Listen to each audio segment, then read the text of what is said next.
Welcome everybody to the Bellevue City Council meeting on June 6th, 2022. Today is D-Day, and I just wanted to take a moment to honor the men and women who risked and sacrificed their lives that day and every day to protect our freedom. I've been a physical therapist for over 30 years and treated many World War II veterans and heard many stories. And one client told me a story that was so scary. And I said, "You were such a brave person." He said, "I wasn't brave. That's the scaredest I've ever been." So, just really appreciate the courage it takes to get out there and protect our country and protect our freedom. And we all appreciate that. City Clerk, could you do roll call, please? Yes, Mayor Robinson. Here. Deputy Mayor Neuenhouse. Here. Councilmember Barksdale. Here. Councilmember Lee. Here. Councilmember Robertson. Here. Councilmember Stokes. Here. And Councilmember Zahn. Here. Councilmember Robertson, will you lead us in the flag salute, please? Please stand and join me in the flag salute. I pledge allegiance to the flag of the United States of America and to the republic for which it stands, one nation, under God, indivisible, with liberty and justice for all. Justice for all. We have three proclamations tonight. The first one is a Juneteenth proclamation, and Councilmember Barksdale wanted to read that one. You go ahead. All right, thank you, Mayor. Whereas Juneteenth is the oldest recognized celebration and a historic milestone observing the freedom of African Americans from enslavement in the United States following the conclusion of the Civil War. And whereas on June 19th, 1865, nearly 9 decades after our nation's founding, and more than 2 years after President Lincoln signed the Emancipation Proclamation, the last enslaved Americans in Galveston, Texas, finally received word that they were free from bondage. And whereas the celebration of Juneteenth honors the millions of Africans who did not survive the brutal voyage to the Americas and the millions more who were stripped of their humanity and forced into slavery over a period of more than 200 years in the United States. And whereas the impact of those bonds and legacies of enslavement on Black Americans continues in our social, political, and economic fabric today, creating many ongoing barriers. And whereas the City of Bellevue honors the many Black members of our community who contribute to the spirit, culture, and vibrancy of our region, and recognizes the many people who have worked to raise awareness for the history of African Americans as an important part of our national history. Now, therefore, I, on behalf of Lynn Robinson, Mayor of the City of Bellevue, Washington, on behalf of the City Council, do hereby proclaim June 19th, 2022 as Juneteenth in Bellevue, Washington, recognizing its historical importance and calling on our community to join us in embracing a commitment to continued reflection and action to advance equity, inclusion, and justice. Thank you. We're going to read the LGBTQ plus Pride Month proclamation next by Councilmember Lee. But I want to say that after we're done with that, we're going to hand these proclamations to Dr. Linda Whitehead, our Chief DEI Officer, who's done a really nice job of guiding our city and celebrating these moments. Councilmember Lee, go ahead. Thank you, Madam Mayor. Whereas lesbian, gay, bisexual, transgender, queer, or questioning and non-binary LGBTQ+ communities of Bellevue are an integral part of the vibrancy of our city and continue to have an immeasurable impact on the academic, economic, artistic, cultural, civic, and social spheres within and around our community. And whereas the month of June was designated Pride Month to commemorate the Stonewall riots, which occurred in June 1969 and are generally recognized as the catalyst of the LGBTQ+ rights movement, and whereas celebrating Pride Month provides visibility, support, and advocacy for the LGBTQ+ community, and is an opportunity to recognize that further progress and action is needed to build acceptance and advance equity for all. And whereas LGBTQ+ rights are human rights, and the City of Bellevue believes in upholding the dignity of the individual, supporting legal equality for all people, and ensuring acts of discrimination and hatred are not tolerated.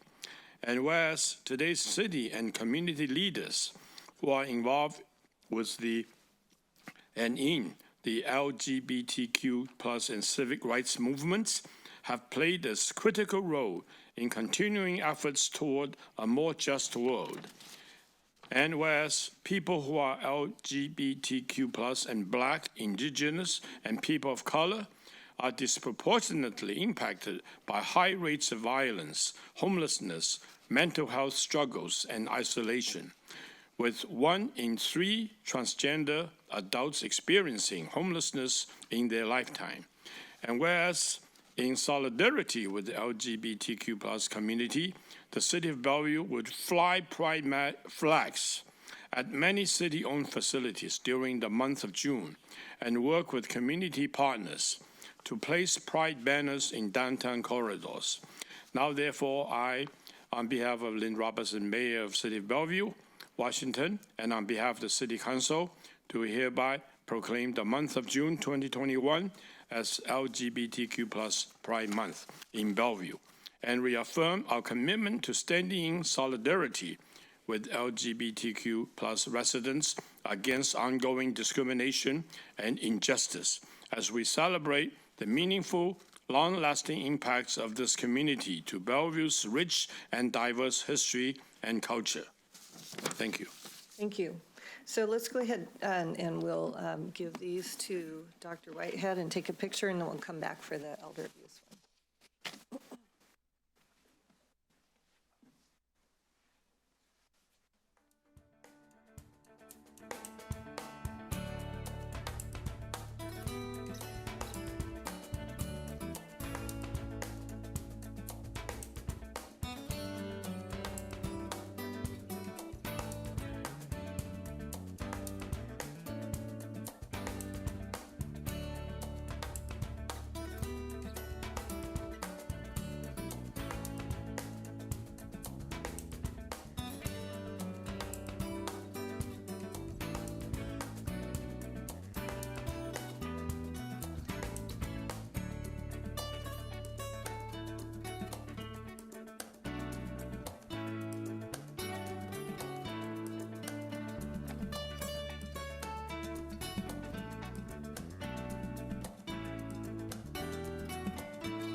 World Elder Abuse Awareness Proclamation, and accepting that, we have Dianna Thompson from the Bellevue Network on Aging, who I served with for a few years, and Dan Lassiter, who is our staff liaison for that.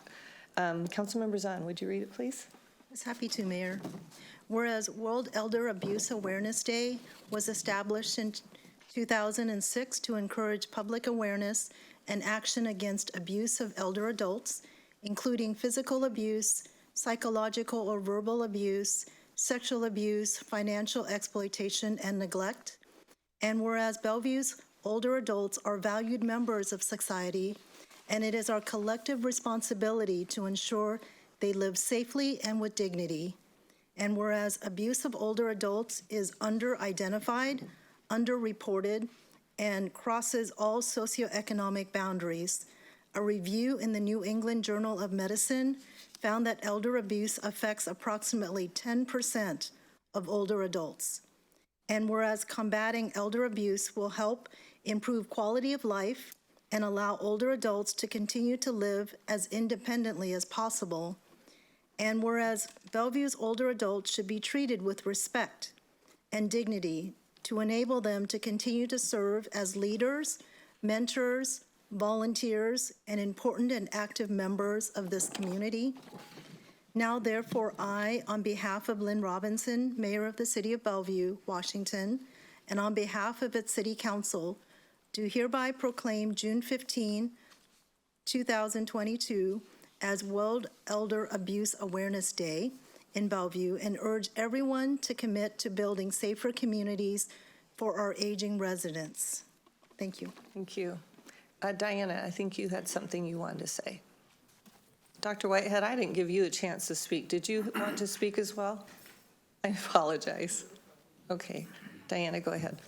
Good evening.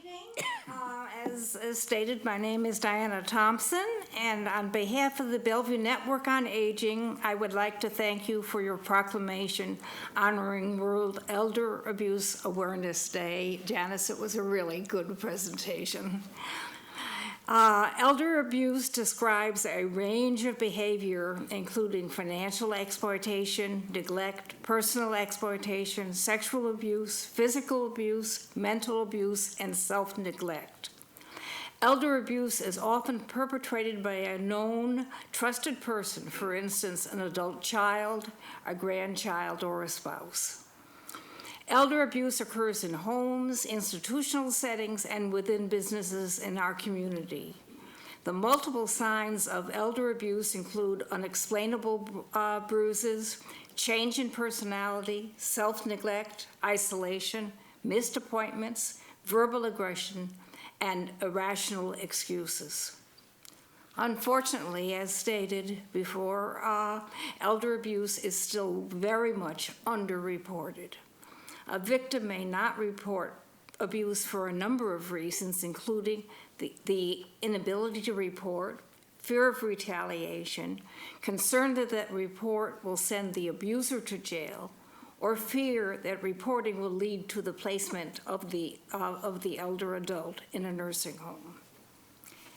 In our state, as you probably know, Adult Protective Services, known as APS, is the major state department that focuses on vulnerable adult abuse. And in 2021, APS received over 66,000 reports of vulnerable adult abuse. And in April, a prosecutor shared with me an elder abuse case that's scheduled for trial this month. The defendant has been charged with 3 counts of theft from a vulnerable adult in the first degree. The alleged victim was a Bellevue resident in his late 90s, and the defendant is the daughter of a woman who has provided the alleged victim with housekeeping and personal assistance services for many years. The focus is on $900,000 in checks drawn on the bank account of the alleged victim. As community members, we all need to be knowledgeable and vigilant for signs of elder abuse. Useful information is available on the King County Elder and Vulnerable Adult website and on the APS website. And as you probably know, to report abuse or neglect of a vulnerable adult, you can phone the Adult Protective Services on their hotline, which is 1-877-734-6277, or you can file an online report with APS. However, in emergency, one should call 911. And just thank you very much for your support of older adults in Bellevue. All right, thank you. Let's go ahead and get a picture with Dianna and Dan.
All right. Oops, I'm missing somebody.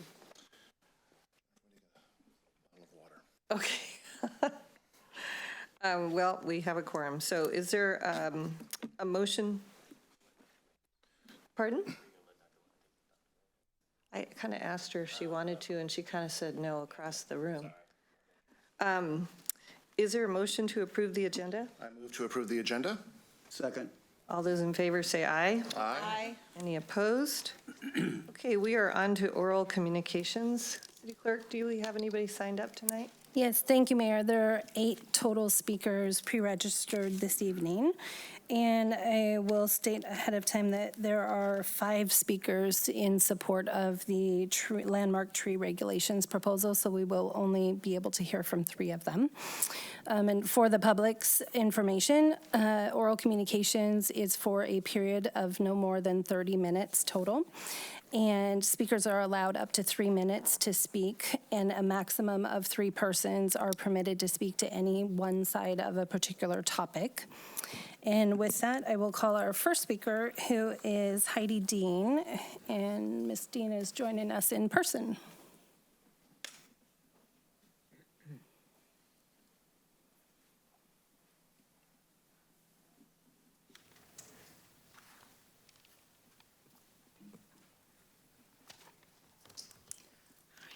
Good evening, Mayor, council members. I'm Heidi Dean from Newport Hills, and I'm here tonight to say thank you. I saw on the agenda at the last minute about the proposal that you were bringing forward, Mayor, for the tree code.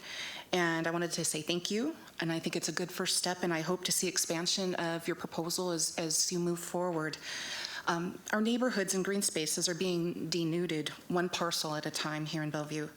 From the Coal Creek Basin to lots in my neighborhood and others, properties are being scraped clean of trees and greenery in violation of our existing tree codes. And I watched it happen in several areas of my own neighborhood. Part of the problem is the lack of verification during the permitting process regarding the size and number of trees to be removed. I would really like to see that be a little more robust because I can tell you the short plat that's being proposed in my own neighborhood, I went and looked at the trees, and what's being reported is not what we're seeing. There's also a problem of builders leaving the required number of trees, but then they scrape the trees halfway up, sometimes these very tall trees halfway up on the home side to accommodate building up to the lot lines. And what that will end up doing is we'll have diseased trees, we'll have wind sail problems, and they become dangerous. So then it becomes, they're legal, the builder is, but then the buyer will be responsible for removing those trees later. So those trees will be gone anyways. And so I'd really like to see that addressed as well. It's very sneaky. And I know that I saw that the Master Builders Association has basically are threatening the city of Kirkland over their tree codes. And I know that that could be very intimidating for the city of Bellevue as you move forward on strengthening our tree codes. And I really hope that you won't allow that to intimidate you. I hope that the city of Kirkland won't allow that to intimidate them. So thank you again for that. And I just wanted to acknowledge with the elder abuse awareness today, because elders are my passion. It was my work. And we had an elder abuse situation down the street from me that we didn't know about as neighbors. And it's actually a huge regret of mine, because if I would have known about it, I would have done something about it. And so I wanted to thank you for acknowledging that. Thanks, Diana. Thank you, Ms. Dean. The next speaker on the list is Kirsty English, and Ms. English is joining us virtually. Ms. English, can you hear me? Yes, can you hear me? Yes, thank you. Your time begins now. Hello, my name is Kirsty English. I'm the founder of Trees for Livability. I am joining you tonight to speak on behalf of the Emergency Tree Proclamation.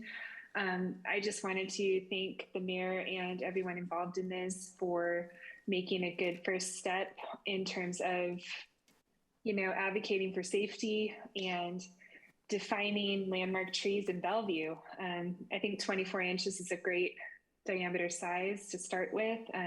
Landmark trees are something that give Bellevue its character.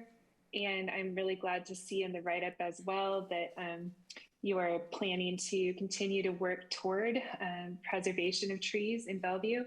I understand the city planning department is working on some documentation you guys are waiting on. And so me and the 1,025 signers of our tree code petition want to say, thank you for the effort, and we're here to provide research and support. I have sent through meeting requests to all members of the City Council. Mayor, thank you for accepting my request for mid-June. If the rest of you could please get back to me at some point, I would really love to provide the research that we've spent so much time gathering about what makes a good versus a not so good tree code, and what can help preserve tree canopy without getting in the way of building and development. We all want to see our city continue to grow and provide much needed housing, but we just don't want to see that happen at the expense of our tree canopy. So I just wanted to basically thank you for your efforts and send you off to the City Council retreat with our support, and hope that we can continue to partner on this effort. And that's all I have to say. Thank you. Thank you, Ms. English. The next speaker on our list is Pamela Johnston, who's joining us here in person.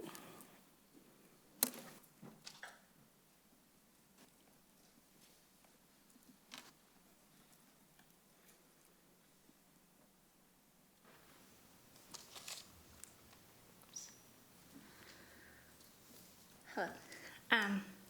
I would like to say, off topic, but the tree code, thank you. And just consider a permit when not all trees have to have a permit, so consider that too. I'm here today to talk about the Bellevue Vision. I know that you guys have your retreat coming up, so I wanted to give you some information. I met with Margie Yee, Loretta Lopez, and Betsy Hummer, and we talked about what the vision things were for Bellevue. So I'm going to give you each a little morsel to take with you to your retreat. First, Councilmember Lee.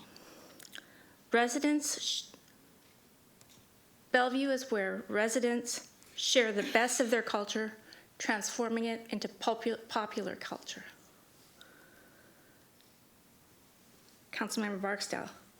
Shiny skyscrapers blend beautifully with the predominant human-scaled life on the street. Mayor Robinson, the vibrant tree life merges with the beauty of the natural landscape. Councilmember Zahn, the hum and chatter of people and nature is not overpowered by machine. Councilmember Stokes, the air, water, transportation, and public spaces are clean, safe, and healthy. Deputy Mayor, the smells add perception of enticement and comfort.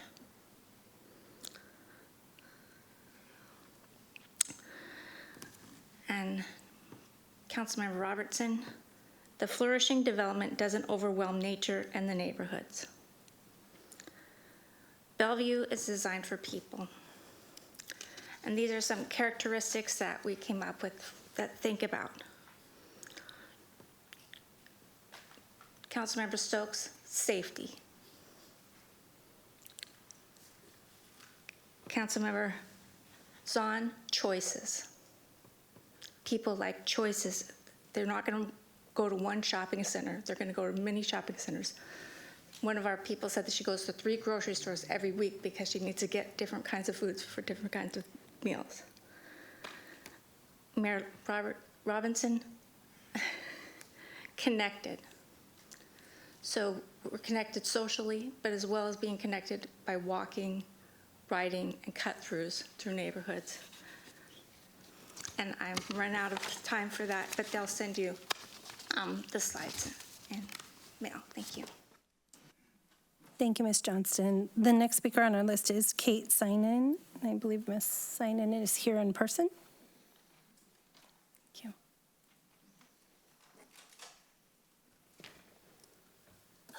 If I can breathe. Hi, I'm Kate Sinnen, and I'm here to support the recommendations of the Tree Code Study by Trees for Livability. I have a stake here. I grew up in Issaquah in the 50s and 60s and moved back to the area in the late 80s, and I've lived in the Robbinswood neighborhood for 35 years now. My interest in protecting trees and wildlife probably goes back to 1967, when 81 Weona Park community property owners, two of those being my grandmother and my great uncle, fought to stop development on part of that parcel of property. The case went before the Washington State Supreme Court, and the community won. The whole parcel of land was later sold to King County, and now it's owned by Bellevue. I don't know when that all happened, and has always been stipulated for park use only in perpetuity. Those who are familiar with this beautiful spot know that it's home to some magnificent trees, and I'm really proud that my family was part of directly involved in keeping part of that legacy. Ending up living in Robbinswood is kind of a cosmic joke in my mind for me. I remember when those neighborhoods were first built. My aunt and uncle actually were the first owners in the house 3 doors down from where I live now. And I remember feeling horrified, I was only 7 or 8, at all the beautiful woods that were being taken down to put up rows and rows of ramblers. At the time, they planted young trees to soften the destructive effects of removing some of the original trees. And now it's been around 65 years, and those new elder trees, along with many of the older original trees, are once again being sacrificed to what I think are narrow interests driven by human wants rather than serious ecological needs. The problem is that we have a very much more precarious position now than we did then due to climate change. As part of the industrial northern countries that contribute most to climate change, I think we should feel obligated to stop making decisions that accelerate this process. While what we decide in our cities seems like a small thing in that global context, I would argue that it is actually the one place we have real power to make a significant difference. These trees are part of our common wealth, and their generous resources are free if we don't destroy them. Implementing stricter definitions for significant trees, requiring permits for all significant and landmark tree removals to help make tree protection evergreen and self-funding while creating actionable enforcement are meaningful steps that we can take now in 2022. We can no longer accept or afford minor adjustments that don't result in consequential outcomes. I urge the Council to move forward on accepting and implementing all of the recommendations within the Trees for Livability study. Thank you. Thank you, Ms. Sinnen. There are 2 additional, that was our 3rd speaker in support of tree regulations and tree preservation. There are 2 additional speakers signed up for the same topic, Kazuki Sawanoy and Laura Lawler. Unfortunately, pursuant to council rules, we will not be able to hear from you this evening. However, I would encourage you to email your comments to council@bellevuewad.gov. And with that, I will call our next speaker, who is Dominic Vautier. And Mr. Vautier is here with us in person.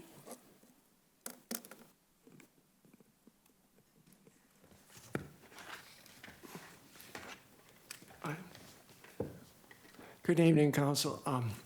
My name is Dominic Vautier, and my address is on record. I pay bills every month on the 9th. I support a family of 5. And it's all online. It's wonderful. I just sit down at the terminal and start typing and pay all my bills, except one. And that's the Bellevue water bill, believe it or not. And I will explain to you why I can't pay it. I have to write a check every month. Kind of hard, you know, with getting a stamp out and taking it up to the post office. In order to explain this, let's talk about bills. There's like demand bills, there's discretionary bills, and there's incidental bills. Demand bills are usually consistent, small, and you can do an auto pay on them, you know, like car insurance or a car loan, just have it automatically out of your bank account. That's auto pay. That's the advantage of auto pay. However, discretionary bills are different. because you want to review them every month. They consist of things like heating, electrical, internet, and water. Of course, they're variable. Hot in the summer, cold in the winter, they vary, so you have to keep an eye on them. Now, let's look at the water bill. It's kind of funny because it's got two components. This is a fixed component, and this is the variable component. This is what you can control. But the minute you hook up to the water system, you pay $114 a month on average. For a family of 5, it goes up to $200 for your discretionary costs. You know, showers, washing dishes, things like that. If you want to water your grass, you get another $10, $15. Now it's billed every 2 months. So you're talking $210, you wind up with a $420 bill, which is pretty high. So the thing that Bellevue has is called My Utility Bill. It's an online system, and there's only 3 ways to pay. You know, you can do an immediate payment, but that's by credit card. Why credit card? You know, you're just transferring money from one place to another. Or you can do an auto pay, but the auto pay doesn't take it out, it takes it out of the realm of discretionary billing. Or you can pay by check, which I have to do. Now, the industry standard, you know, the way that billing works in general is if a bill is greater than $100, it's a monthly bill. Come on. You know, my garbage bill is $50, so they bill me every 2 months, which is fine. But the water bill, holy smokes, $200 a month, that's $450 every 2 months and get hit with this huge bill. So there's a problem there. Now, I have one more. I'm so sorry, but I'm you're out of time. I'm sorry. But thank well, you. I almost made it. So anyway, I do have some handouts since I've been working on this problem for about 5 years. Sure. So if I could give you some handouts, I'd appreciate it. Well, I hand them tried to make it through all. To Michelle Luce, she will hand them to us. Could you hand them out, please? Okay. Thanks so much. Thank you.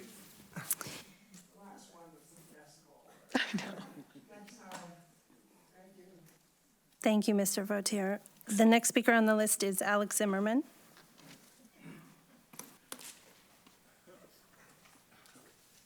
Yeah, who care about money? Exactly, poor people.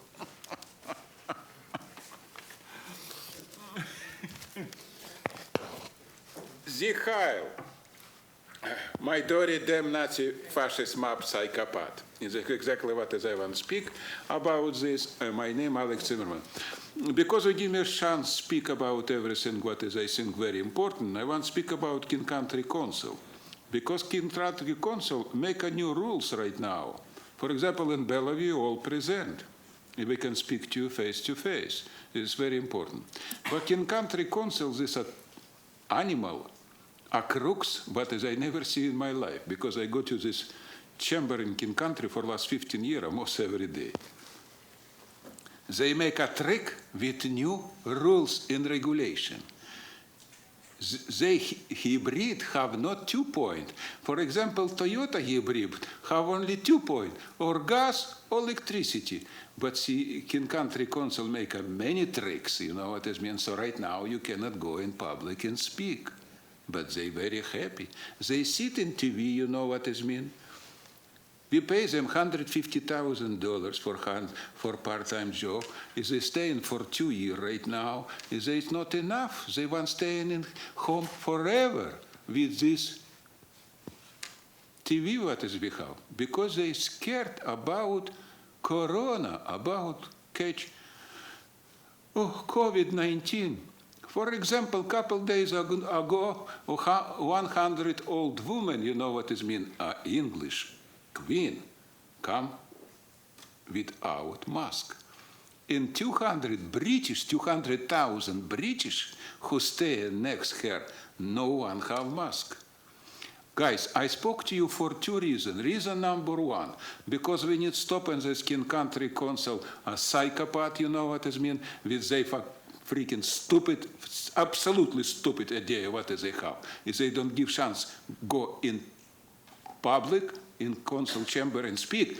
I'm okay when they in TV, but give me chance, speak. They don't give us, they take us out. What does this mean? This means they not respect 2 million slave what is living in country. Only for this reason they doing this. And you, somebody from you presenting the meeting, so you involved in this too. So why so quiet? You know what this mean? It's a problem what is we have right now. So I right now speak to everybody who listen to this. King Country Council supposed to be acting like a normal civilized people, not like an animal, like dirty rats, and like psychopath who not care about opinion because it's 2 million idiot and slave what is living in country will elect they again and again. Stand up, America. It's time for real changes. Thank you very much. Thank you. That does bring us to the end of our pre-registered list. At this point, I would ask if there is anyone joining us in council chambers who would like to make comment to the council, please raise your hand. In addition, if there is anyone joining us online, if you would like to make comment, please use *9 to raise your hand and indicate. And Mayor, I do see one hand. Aaliyah Atwell, can you hear me? Yes, I can. Can you hear me? Yes, I can. Thank you. Your time begins now. Awesome. Thank you so much. So I wanted to talk to you today because I think we are facing a really big challenge right now. And there's been recent articles about what Seattle is doing, but I'm not seeing anything from Bellevue. So we have a really big problem where our workers are not getting the what they need from us as a city. And as a tech worker, I'm really privileged to live here, to have an insanely expensive house here, and to be able to work here and survive on that, but that's not true for everyone. And one place that we're letting them down is in our gig workers. Our delivery workers are vital to us now after COVID, and I was recently called out on this because I needed to go to Seattle and I didn't want to drive there, so I tried to get Lyft drivers, and I was successful one day, and on the way back my driver was telling me, oh yeah, I live in Bellevue, but I have to go to Seattle every day because Seattle is the only place where I can make enough money to survive, and that's because of the protections that they have in place and have been putting in place. And that wasn't true in Bellevue. And I think this is a shame as a humanitarian issue that we don't have protections in place for these workers. But just to add on, there's a selfish side of that too, which is that, you know, the next day I couldn't even get to Seattle because no one wants to drive here. No one wants to, you know, serve us. And we know that the tech companies aren't going to solve this problem for us. I work in tech. I don't believe that they will solve this problem for us, and we have to do that as a city. So, you know, there could be some amount of education on my part for not knowing what you are doing about this. But I just wanted to advocate for those workers and the importance that every one of our citizens and non-citizen residents are given a living wage, and when they can't advocate for themselves against these giant companies that monopolize the environment, that we as people stand up for them through government. Thank you so much. Thank you, Ms. Atwell. I do see one additional hand, although I will give a quick reminder that we have reached 3 speakers on the topic of tree regulations and tree preservation. And, okay, Ms. Baffa, Julie Baffa, can you hear me?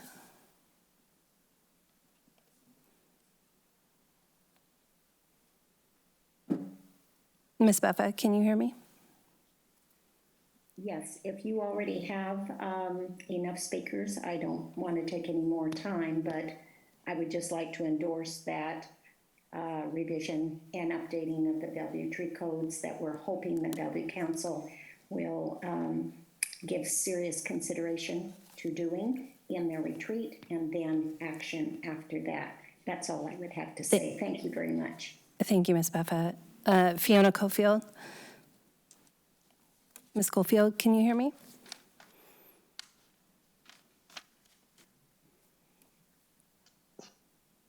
Hi, can you hear me? Yes, thank you. Your time begins now. Thank you. I am actually the daughter of Dominic Vautier, who spoke this evening about the water bill.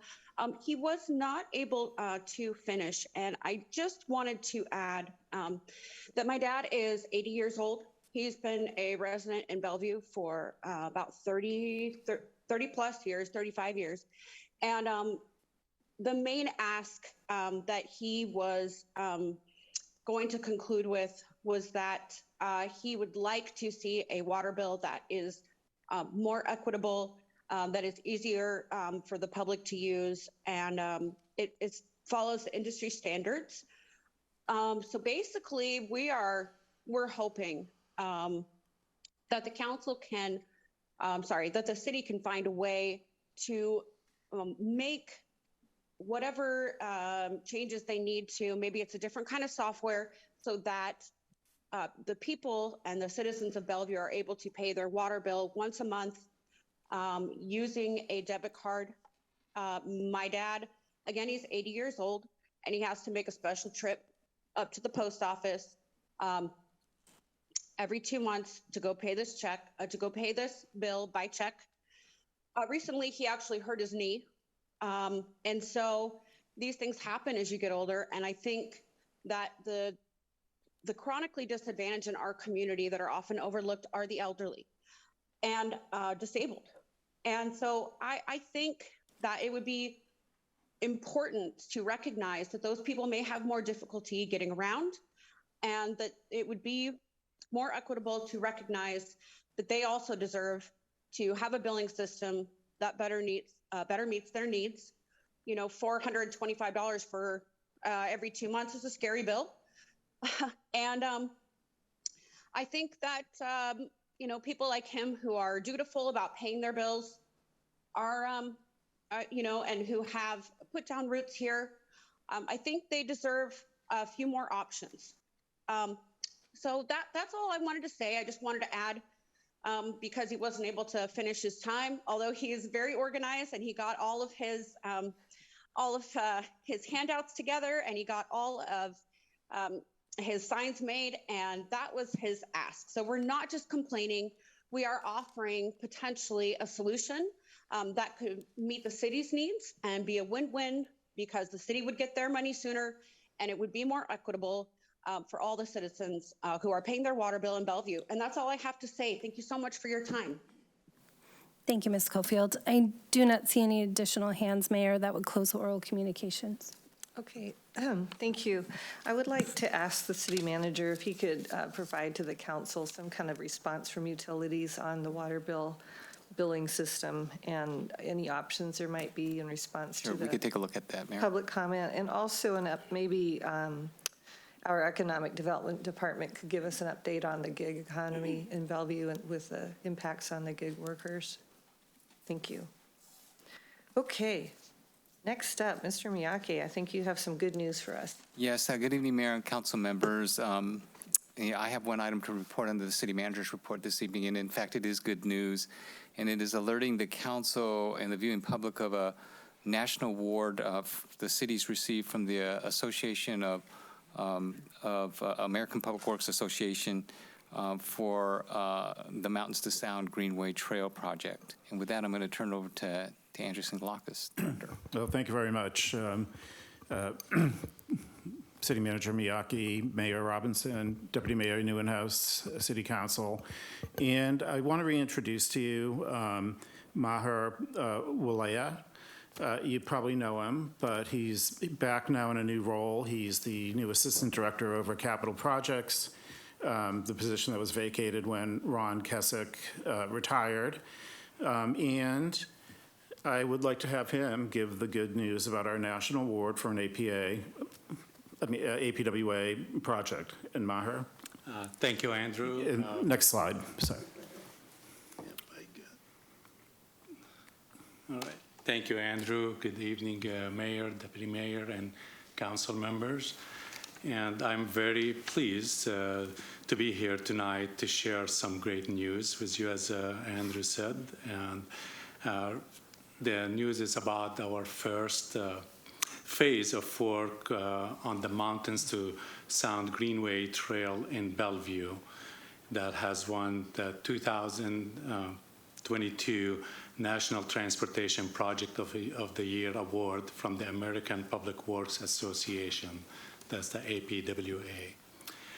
This segment here is located in the Factoria area, which is the first of it's the first of 6 segments here to complete, or the 6th segment of 3.6 miles gap in the regional trail system. And this project opened up late last year, and I do remember some of you were there at the opening day.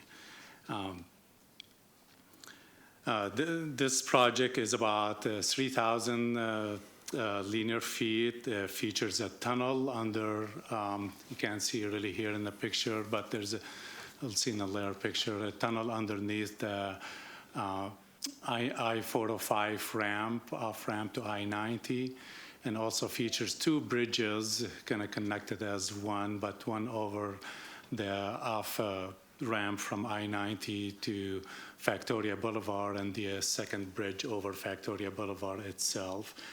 And also features a paved path that's along the south side of I-90.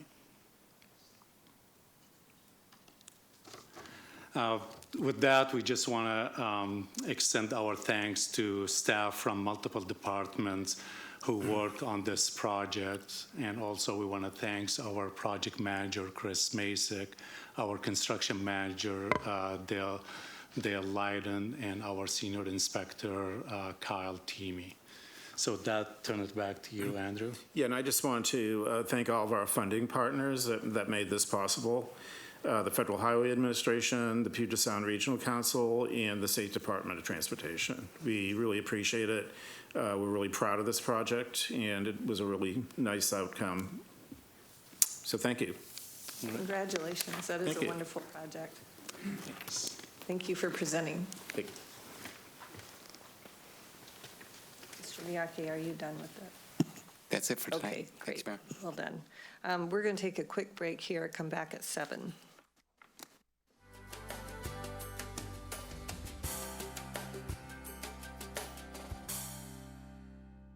Back, everybody.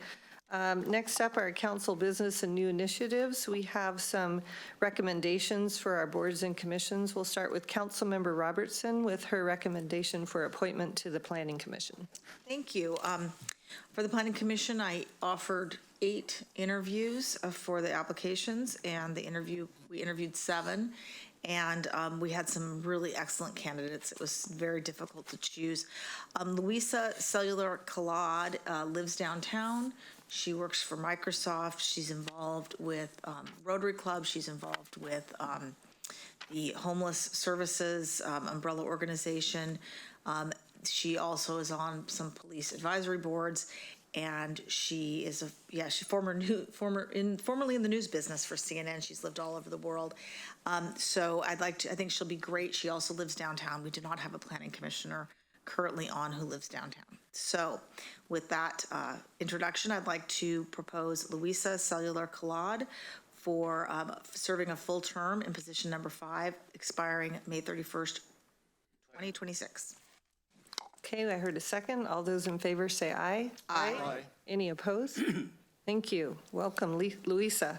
And then Councilmember Stokes, I believe you have 2 recommendations. Is that true? That's correct, Mayor. Go ahead, to the Parks and Community All right. Services. There were 2 positions. One of them is to complete a term. It's not a full term.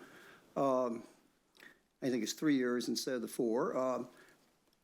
Gentleman Pradeep Singh, who lives on 164th Avenue Northeast.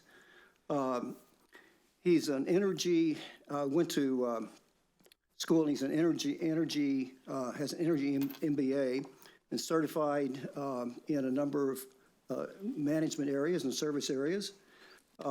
He's the senior marketing manager at T-Mobile.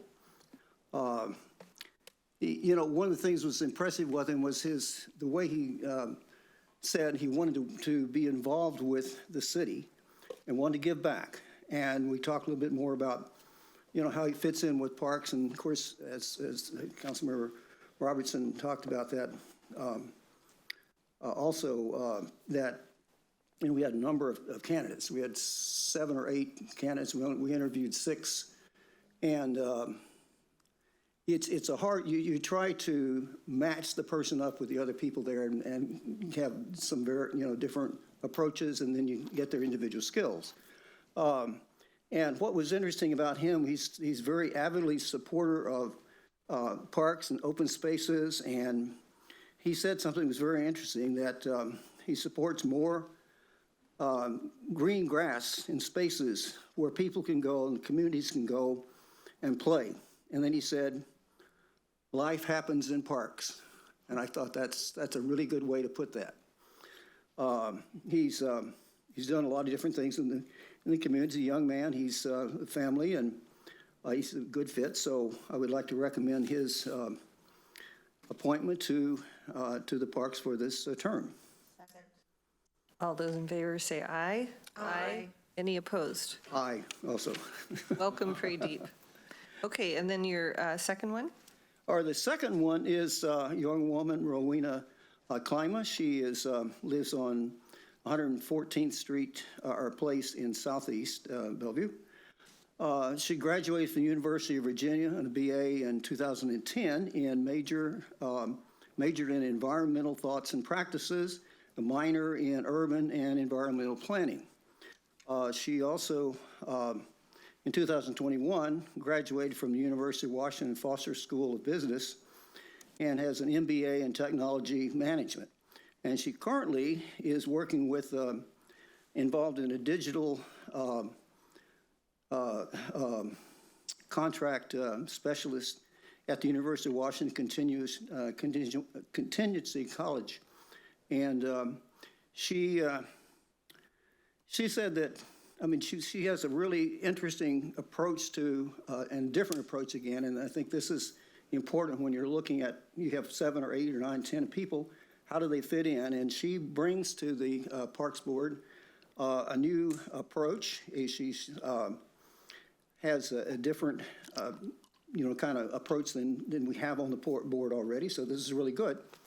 And as I said, she's working with this digital group in University of Washington, and she also is currently enrolled in the Bellevue Master Naturalist Training Program, and is very, very interested in the local environment and how to keep up with, you know, the environment and work work with that natural resources in our parks. So again, I think the three that we're recommending really fit into that, and I'd like to recommend Rowena for this position. All those in favor say aye. Aye. Aye. Any opposed? Welcome, Rowena. Thank you very much, council members. Okay, next we have a proposal for an interim landmark tree regulation.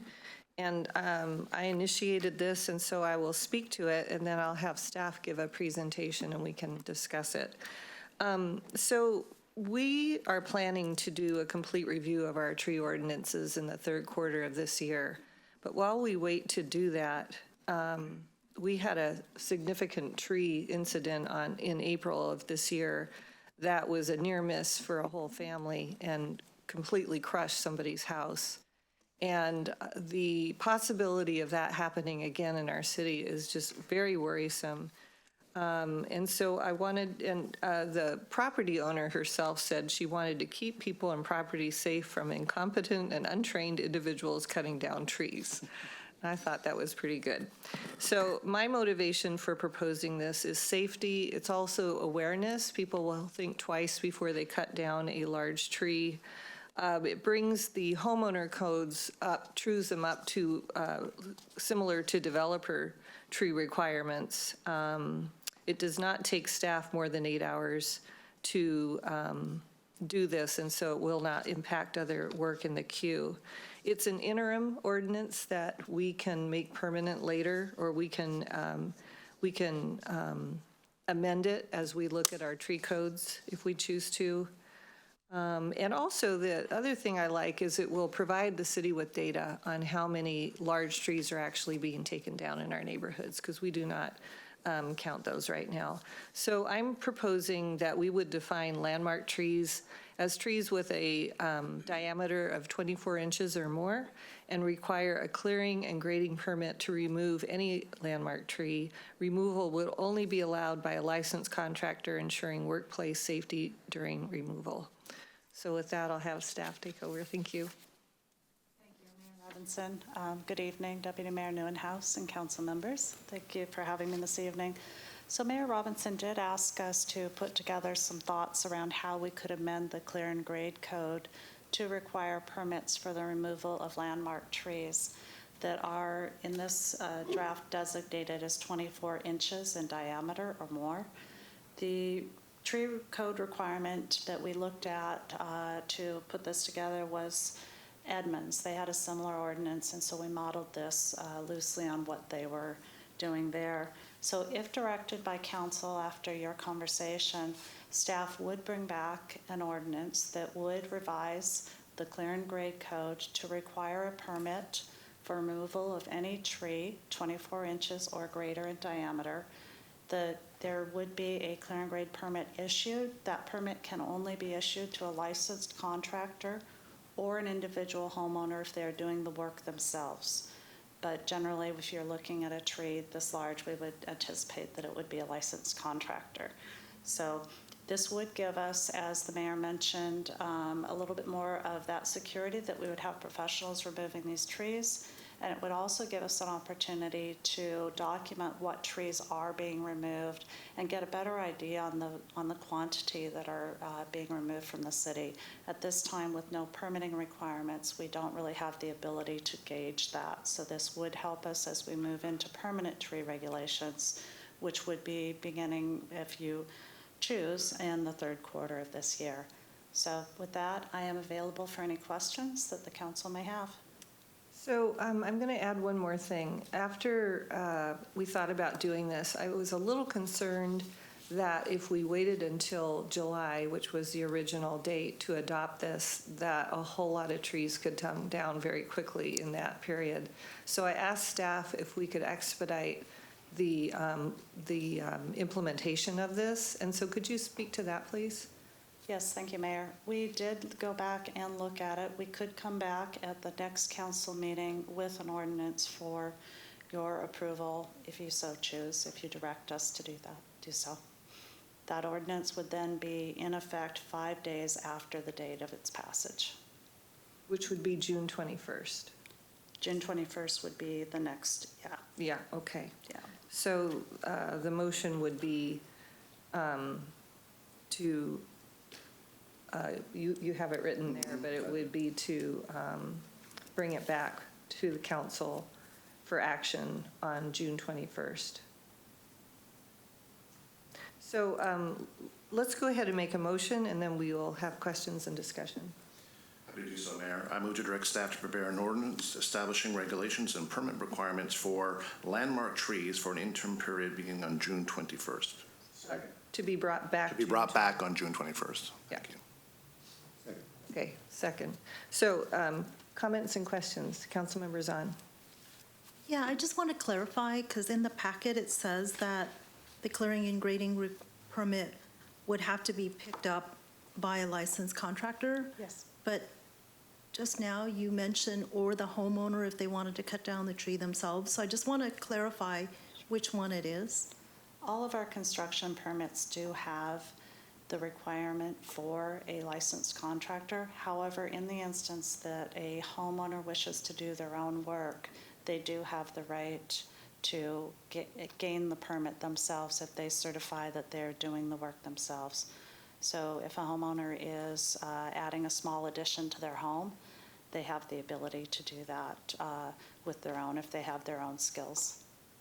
Okay, so do we have some guidance sheet for homeowners to make sure that they know what working safely looks like? We talk about putting this in place for safety, but how do we ensure that homeowners that want to do it themselves actually know what doing it safely looks like? We will be putting together some public information in association with this, so we certainly could look at adding some tips and recommendations regarding using licensed professionals to Do we that have public to allow information. a homeowner to be able to do it themselves, or can we specify it has to be a licensed professional? I believe we do have to allow that by state law, but I can certainly find that out and get back to you when we do the ordinance. Okay, I think that would be helpful, because I was absolutely. also thinking that, maybe for tree professionals, they can measure the tree for the diameter. It seems like for most laymen, you're putting a tape around for the circumference and knowing what that is, which is Different than diameter. which is 6.28 feet. Anyway, I just wonder about that, because I think for tree people, you could say diameter, but if we want homeowners to do the right thing, we might actually want to let them know that really it's a tree that's wider than a circumference of 6.28. Yes, thank you. We will certainly look into that, and we do have some requirements or some information on the internet site, so we are planning to add more public information along with this new change. That would be really helpful. I think that we want homeowners to do the right thing and to know what's going on, and that this new interim is going to be put in place so that they don't inadvertently fail to follow the rules. Yes. Thank you. Councilmember Robertson, followed by Councilmember Stokes. Thank you. I do support this, but I have a couple of questions. Just since this is going to come back really quickly, I'd like to understand the scope. This talks about landmark trees being 24 inches in diameter. We have the Bridle Trails Tree Preservation Code, which talks about significant trees. What's the diameter difference? Are they the same? Significant trees are 8 inches. Oh, 8 or inches, higher. okay. So that's 8 inches, okay. And then there's nothing in the proposed legislation that changes a homeowner's right or not to take down trees. It just requires a permit for safety to make sure it's done right, and also we can start tracking it. Is that right? Okay. And then about the landmark trees of the 24 inches, is the draft legislation going to have a height? Because I've seen trees that have been topped to 20 feet tall, and if someone is taking that down, it's not really going to fall on a house. So are we going to have a height, like 24 inches around and more than 30 feet tall, or something like that? At this time, we were only considering the 24 inches in diameter. That is generally the industry standard of how you measure, what is significant or not. Okay. We will also be, moving into more permanent regulations in the future, and we may be able to take that into account at that time. Yeah, I would think that it would have to be, if it's below the height of the underlying zone in a single-family home, 25 feet or 30 feet. If the purpose is safety, if the purpose is record keeping, then maybe. But if it's the purpose is safety, I don't know that that would really be advanced by that. And then what is the average cost of a clear and grade permit for tree removal? Do we know? The clear and grade permit that is required is $464 for 2 trees or less. And when you have 3 or more trees, the amount is $857. Okay. And that is consistent with the Bridle Trails tree removal. I was just curious. Taking out a tree that size is probably about $5,000 a tree, so the permit cost is pretty minimal compared to that. I just was curious. Okay, That's all. Thank you. Councilmember Stokes, followed by Councilmember Barksdale. Yeah, my question, and I appreciate your questions on that, Councilmember. I was thinking about that too. The other one is, does the city have any liability then if the homeowner cuts the tree down? I'm sorry, I can't answer that. I don't know if Mr. Malcinos would have any comments on that. Yeah, that's definitely something that we would want to review and analyze and bring back and discuss, because we want to look into that component. Yeah. Okay, Councilmember Barksdale. Just 2 points that have already come up, but I wanted to emphasize for a reason. So I wasn't going to bring up the height that Councilmember Robertson brought up, but I had a question actually because I have a stump in my yard. And I wasn't going to bring it up because it wasn't about me, but I have a stump that would fall into this, but it's a stump that whoever owned the property before I did, they already cut it down. So I was actually curious if that was going to be a situation. So I support having something that's height related, just within reason. And then the second one, Councilmember Zahn had asked about the information, but I wasn't quite sure if that included notification to everyone or throughout the city, or what the plan was for outreach so everybody would know about the updates. We do not have a fully developed outreach plan at this time. We have been waiting to determine if the full council wants us to pursue this. We do already have an internet page on the Development Services internet site that talks about tree removal. We also have some paper documentation in City Hall. We do get a lot of calls to our land use information desk, and that is one of the great areas where we can pass information on to homeowners. We regularly get calls regarding tree removal. I think there may be some information that we can put out there in another forum, and I would certainly come back with what our plan is for further passing of information, but at this point we don't have it developed. That makes sense. I think that would be helpful for people to know. Okay, thank you. Councilmember Lee. Thank you.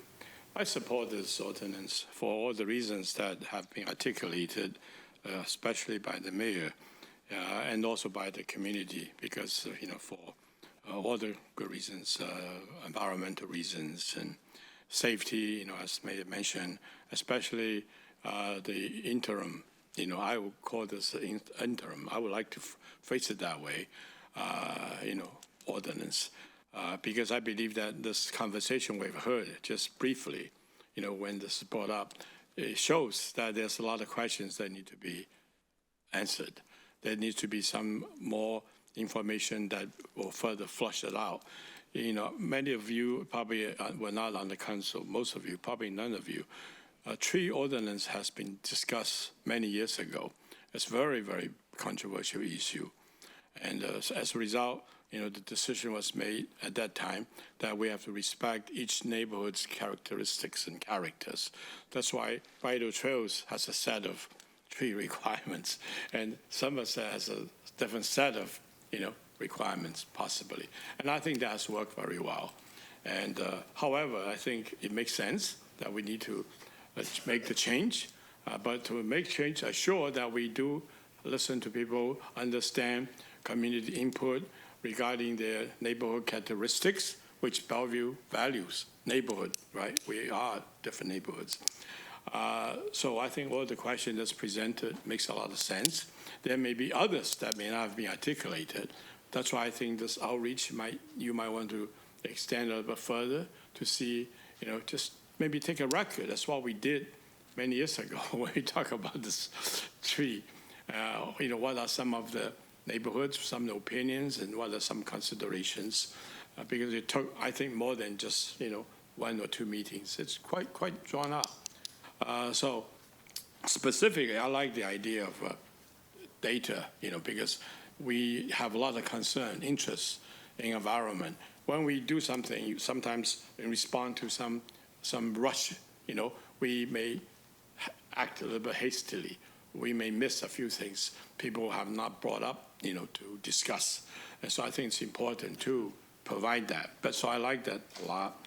Get more information, figuring out what other concerns there might be. And, I also like the idea that Councilmember Robertson brought up. If you had tree stump or the height, and, we need to specifically point out the reasons why we're doing this. Because nowadays people don't just say, well, you do it, and, that's it, no question asked.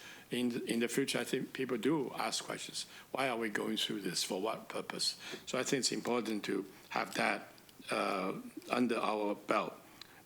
And I think data for documentation and also mention documentation purposes. That's important as well. Because when we talk about all these things, we need to be a little bit more, knowledgeable, more smart in doing those things. And one question I had before is when we talk about landmark tree, what is it? It's a nice name. So I'm glad you defined it as, what size in diameter.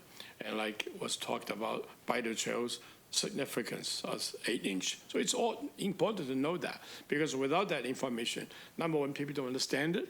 That's why you create a lot of confusion, a lot of controversy. And two, we ourselves may not apply it properly because people don't understand what it is, especially if we're talking about whether they can do it or they cannot do it. So we need to be pretty specific. So I like that, so more definition. So thank you for bringing this up and responding so, expeditiously. But I think it's really important to give us the time to understand just what is impact and what may be any, unanticipated consequence maybe, or unintended. So thank you. Thank you, Deputy Mayor. Thank you, Mayor. So first of all, appreciate the mayor's leadership on this issue and closing the gap between now and I believe it's Q3 when we re-examined the tree code for throughout the entire city. But this piece is an important one, so I'm glad we're doing this today. I am in favor of this, want to move this forward. My concern is only really the data that's going to be collected. Staff is smart. I'm sure they'll have all the right data there, but I just want to reemphasize that it's not, I think it would behoove us not just to collect the number of permits that came in, but what part of the city, what neighborhoods are getting hit harder than other, or not hit necessarily, but which parts of the city have more trees cut down than others. If we could have also some type of reason, was the tree diseased or was it for other reasons? The type, maybe even the types of trees, I think that would be really good information going forward. So I'm not sure if we can bring that back on the 21st, but would love to get, a broader sense of the kind of data that will be collected with each permit that is approved would be great, or not approved, whatever the case may be. Thank you. We can certainly look at what information we can glean through our permit tracking system, kind of figure out what we can get in terms of those specificities. I think those are all great ideas. What I appreciate is Councilmember Robertson brings up the point that she likes to do a trial period and review it. And this kind of is doing that, because when we examine our tree codes, we will review this and we will have some data at that time to review as well. Thank you. Okay, so I'll call for the vote. All those in favor say aye. Aye. Any opposed? Okay, thank you very much. Next up, thank you, Liz, is the consent calendar. Do I have a motion to approve the consent calendar? I move to approve the consent calendar. Second. All those in favor say aye. Aye. Any opposed? Okay. Okay, we have 3 study session items tonight. Mr. Miyake, would you like to introduce them? Sure. Thank you, Mayor and Council members. The first topic is an informational update to the city's smart mobility plan. As well as this conversation will also include an overview of the city's strategic vision for autonomous vehicles. Joining us this evening is Andrew Singalakis, Director, as well as Daniel Lai, Smart Mobility Manager, both from the Transportation Department. I believe we are also going to have joining us your consultant from Cambridge Systematics. And so, Systematics. And so with that, I'm going to go ahead and turn it over to you, Andrew, to kick the presentation off. Well, thanks again, everybody.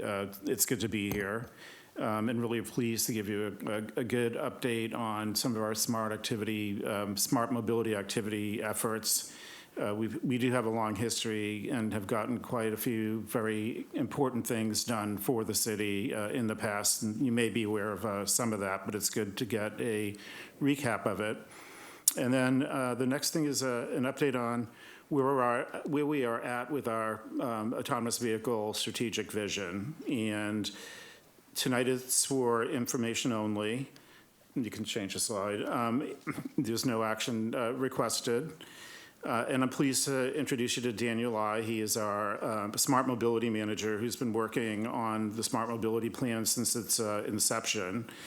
And also joining us, as Brad mentioned, is virtually Sam Van Hecke, who is a nationally recognized expert consultant for Cambridge Systematics and has worked on this issue throughout the country.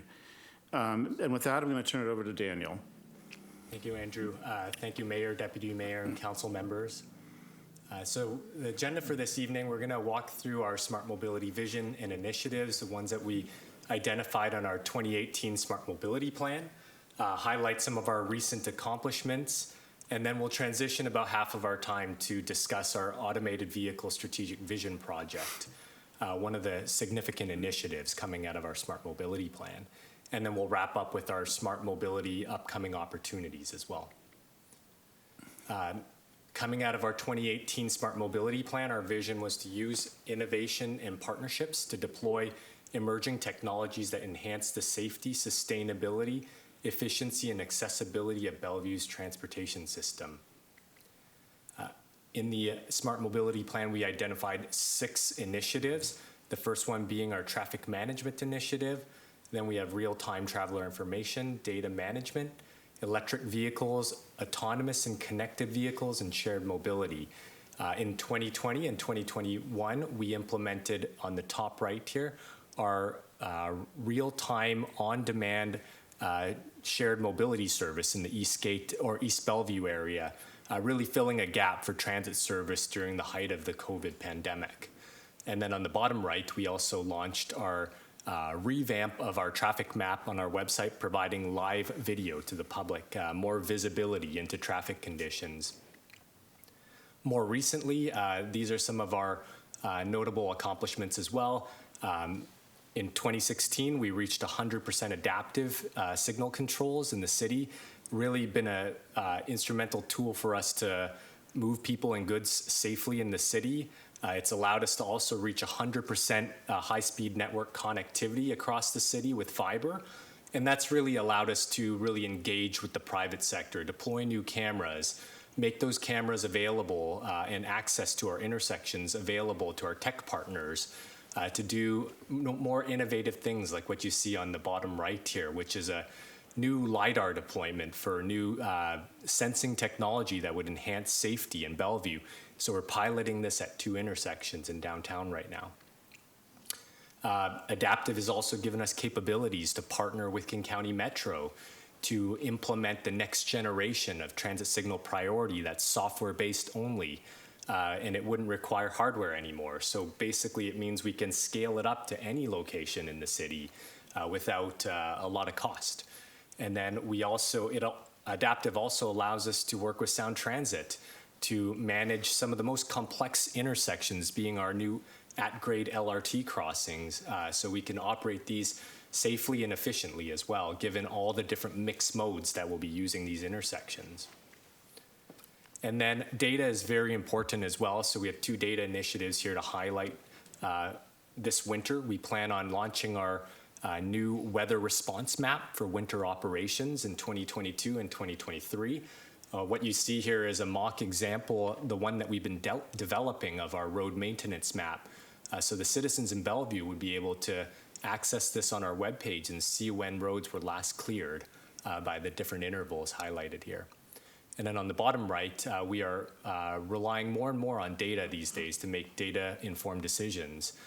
We're building a dashboard that's operational for us so we can look at trends in traffic incidents, trends in bicycle volumes and roadway volumes, so we can focus our attention in our where attention is most needed and prioritize our efforts when it comes to city investments.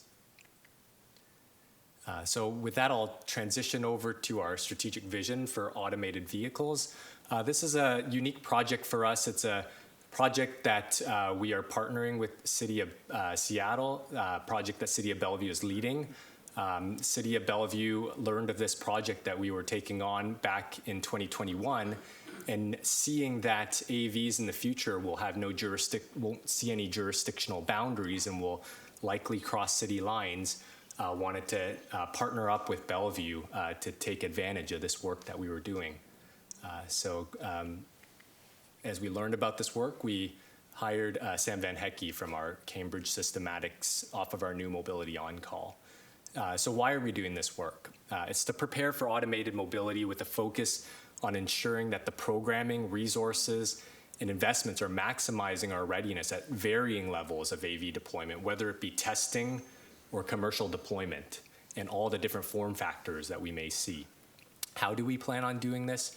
We plan on doing a state of the industry review, or we've actually done that already, conducting some tech readiness and milestone assessments, needs assessments by talking to different stakeholders, and then ultimately at the very end coming up with recommendations, opportunities, and identifying the risks of this technology as well.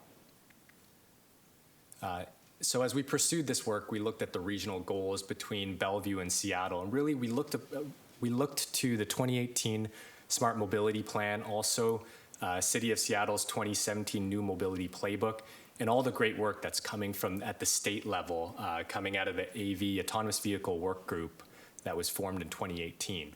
And the 6 overarching goals that we identified are to improve safety, to invest in innovation, ensure transportation equity in this new form of technology, and to leverage strategic partnerships because the private sector has such a strong play in this technology, increase mobility options, and to enhance sustainability. And so on this slide onwards, I'm going to transition over to Sam Van Hecke to present. Take it away, Sam. Thank you so much, Daniel, and appreciate the opportunity to address the council. And I'll just, build on what Daniel was saying. When we think of automated vehicles, there are a variety of applications, both for moving people and for moving goods. Everything from, some potentially self-driving functions on your own personal vehicle to a variety of specialized delivery type vehicles. Several of these are working at present, relying on existing roadway and transportation infrastructure and using existing communication systems, be it 4G or 5G. Others are kind of more in that developmental stage. I'll just note, I won't talk about each of these different applications, though they all have, very interesting, I think, implications, but we'll note that some of the front runners, really the early leaders, are this for hire model, the idea of like an Uber or a Lyft type service that does not have a human driver required. We're seeing some of those deployed and anticipate that to grow. And then also in the commercial freight area, we are seeing a lot of long haul trucks that are testing driverless applications. So on the next slide, we'll note that, Daniel had mentioned the idea of, this extensive stakeholder outreach that we're undertaking. We've had the opportunity to speak with a lot of folks within the region, both tied to the public sector agencies that are looking at this, folks within the city, within Seattle, within WashDOT, Puget Sound Regional Council, as well as the very active Washington State Autonomous Vehicle Work Group. We've also had the great fortune to speak with several AV manufacturers, Motional, Cruise, Mobileye, and Zoox being a good representative sample of the industry. And they've, helped us understand some key themes, recognizing that we need to look at the curb usage and curb space as being something potentially transformative around automated vehicles. We need to take steps to ensure the safety of AVs on public roads, improve public awareness for the technologies, and consider the development of streamlined permitting processes around these vehicles. On the next slide, I'll note that it is a complex regulatory and policy environment. There is a significant federal role. Several agencies, notably the FMVSS and NHTSA, set requirements for what vehicles can and can't do, with the purview being that they must be safe for both individuals within the vehicle and individuals potentially impacted by the vehicle. At the state level, the state can determine what is allowable within Washington, recognizing their powers to license human drivers, register motor vehicles, enforce and enact traffic laws, et cetera. And there is currently a government executive order within the state of Washington that allows motor vehicles to test autonomous functions when they have self-certified and put insurance in place, et cetera. And there are a few companies that have opted into that program. And then on a local role for players like the City of Bellevue, there's an opportunity to implement AV policies that can be aligned and complementary with the state actions. We can make localized decisions to kind of target automated vehicle deployments to achieve local and regional goals. And then the management and operations of the transportation system can have significant impacts on the ways that AV function within Bellevue. We did also, as part of this study, on the next slide, look at several case studies in which automated vehicles have been deployed. San Francisco is a key example. There are currently deployed commercial driverless robotaxi operations run by Waymo and Cruise, and those were launched in 2021.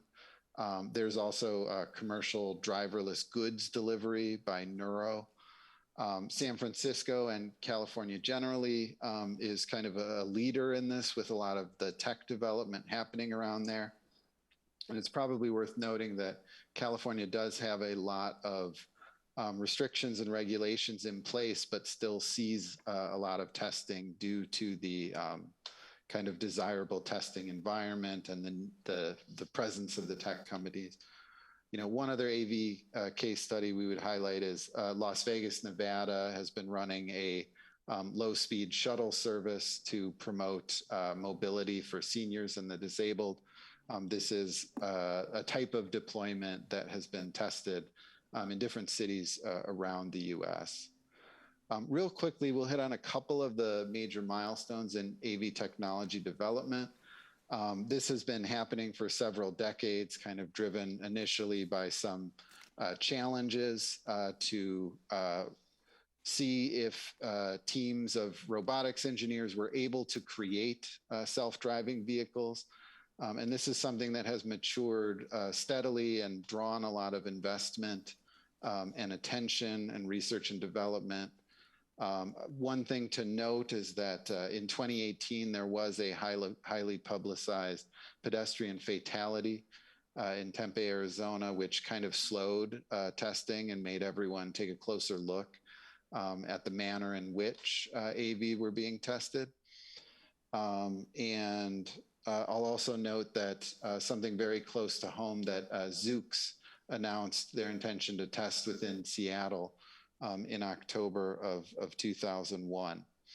And so there are some very, immediate testing desires, and there's a push for expansion of AV, but it is important to note that it will be a long time before AVs are sort of widely used and owned and operated to the point that they, outnumber or even displace human-driven vehicles.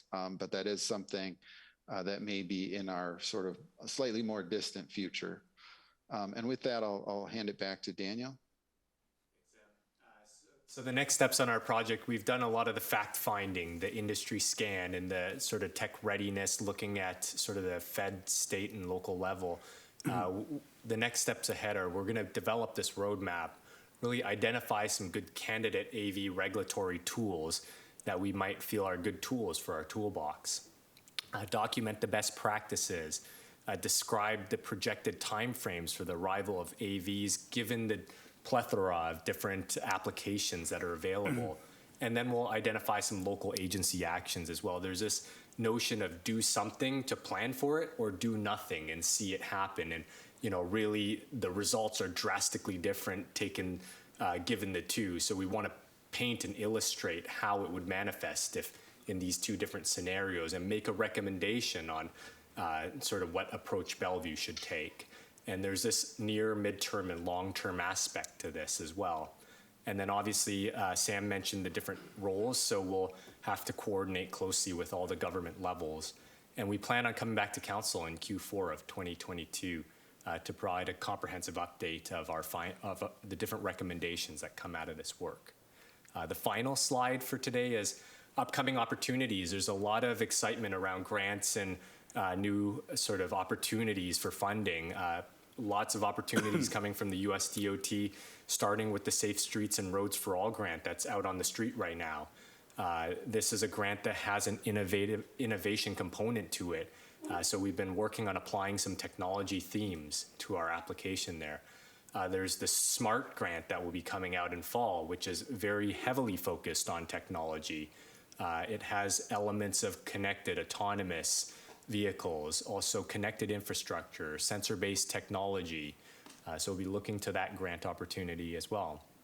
We recently, 2 weeks ago, applied for the WSDOT Zero Emission Vehicle Infrastructure Partnership Grant to deploy new DC fast charging sites in Bellevue to promote the adoption of EV technology in the city. So we'll hear back in about a week's time on that. And then we also recently learned that we were part of a successful application that won the US DOT Small Business Innovation Research Grant. We were approached by a company that wanted to use Bellevue as the sandbox, the test case for their vision analytics technology, and they won that grant, and so we'll be seeing some of their technology deployed in Bellevue to really promote safety as well. And then lastly, there's the US DOT 10K Intersection Safety Challenge. US DOT learned of all the great work that we're doing in video analytics and promoting it for Vision Zero. They approached Franz Lowenhers and myself to look at what it would take to deploy to equip an intersection worth of with 10K worth of technology equipment and really significantly make an impact on safety. So there will be a challenge later on in the year, or maybe early 2023, where they will solicit for cities and tech firms to apply for this challenge. And I think we would be well positioned for that opportunity as well. And that concludes our presentation for this evening. Thank you. Great, thank you. So this is for information only, but if there are comments or questions, okay, everybody. I'm going to start with the deputy mayor because he's always second to last, and then we'll go down to Councilmember Zahn and Councilmember Lee. Sounds good. Thank you, Mayor.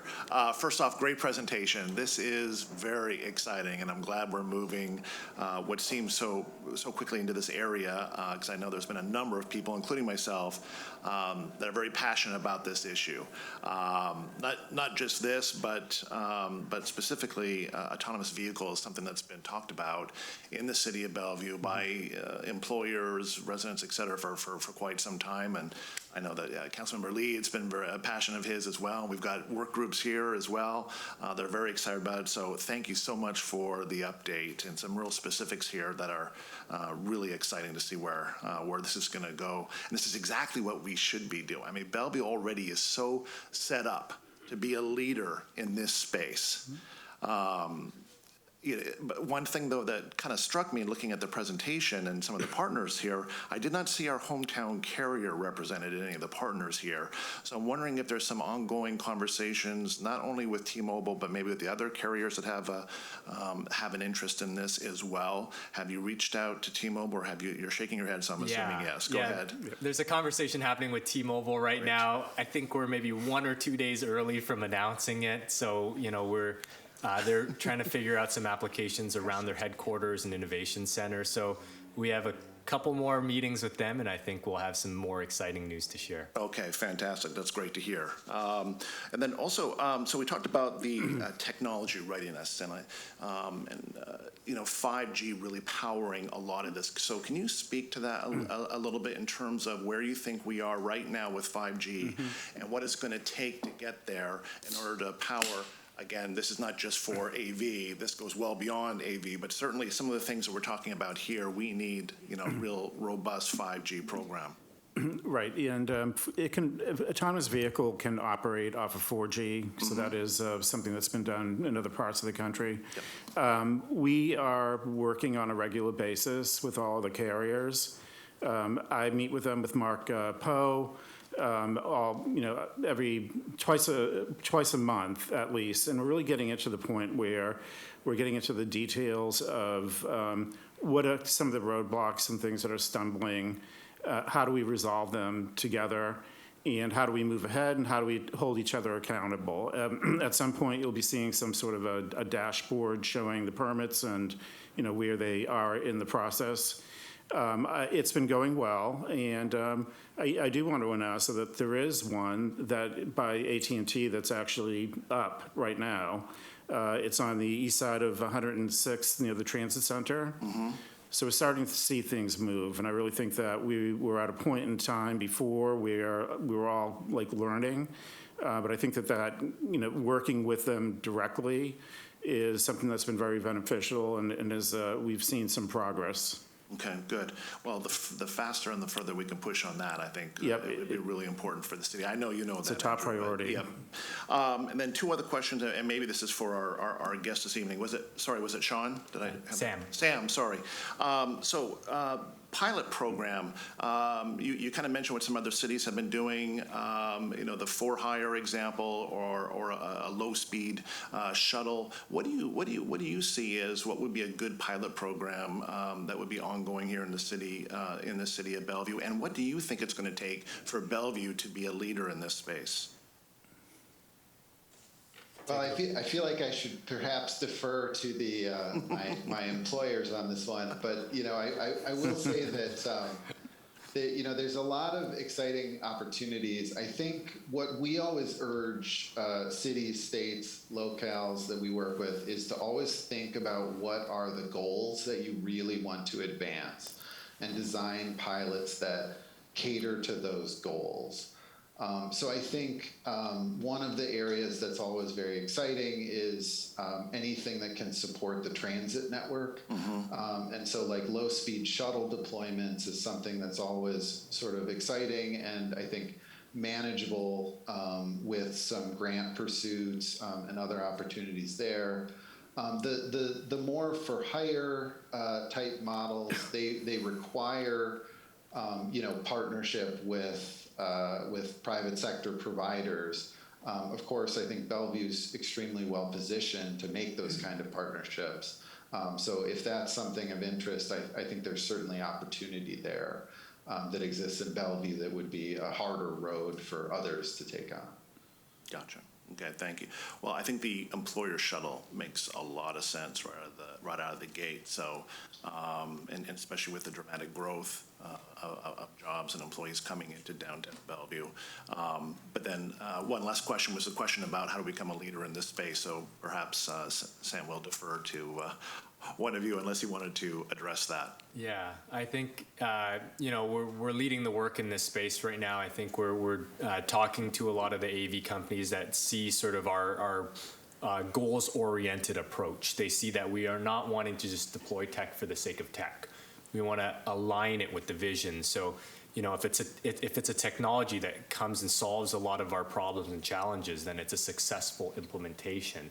And I think those types of conversations that we have are ones that excite the companies to come, because they can sort of success story when they're finished. And so we feel like, in these conversations that we have, whether it be with T-Mobile or the AV companies, and they're all interconnected, because at the end of the day, the AV company needs telecoms, and the telecoms companies are trying to find new applications for their AVs, for other applications as well. So, as these conversations deepen and broaden, and they sort of align with the different goals that we're trying to chase after, I think there's just always this strong element of, this is going to be a successful story. It's not just, another, news splash that's about deploying tech, and, there's not a lot of benefit other than that. So, I think that those are really the recipe for success, the ingredients that will, attract the partners to come and work with us. And that we've been making strides in that regard as well.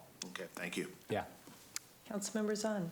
Yeah, thank you so much, Andrew, Daniel, and Sam. This is a really important aspect of the work that we're doing. And I have to say that Bellevue is a leader. We're seen as a leader.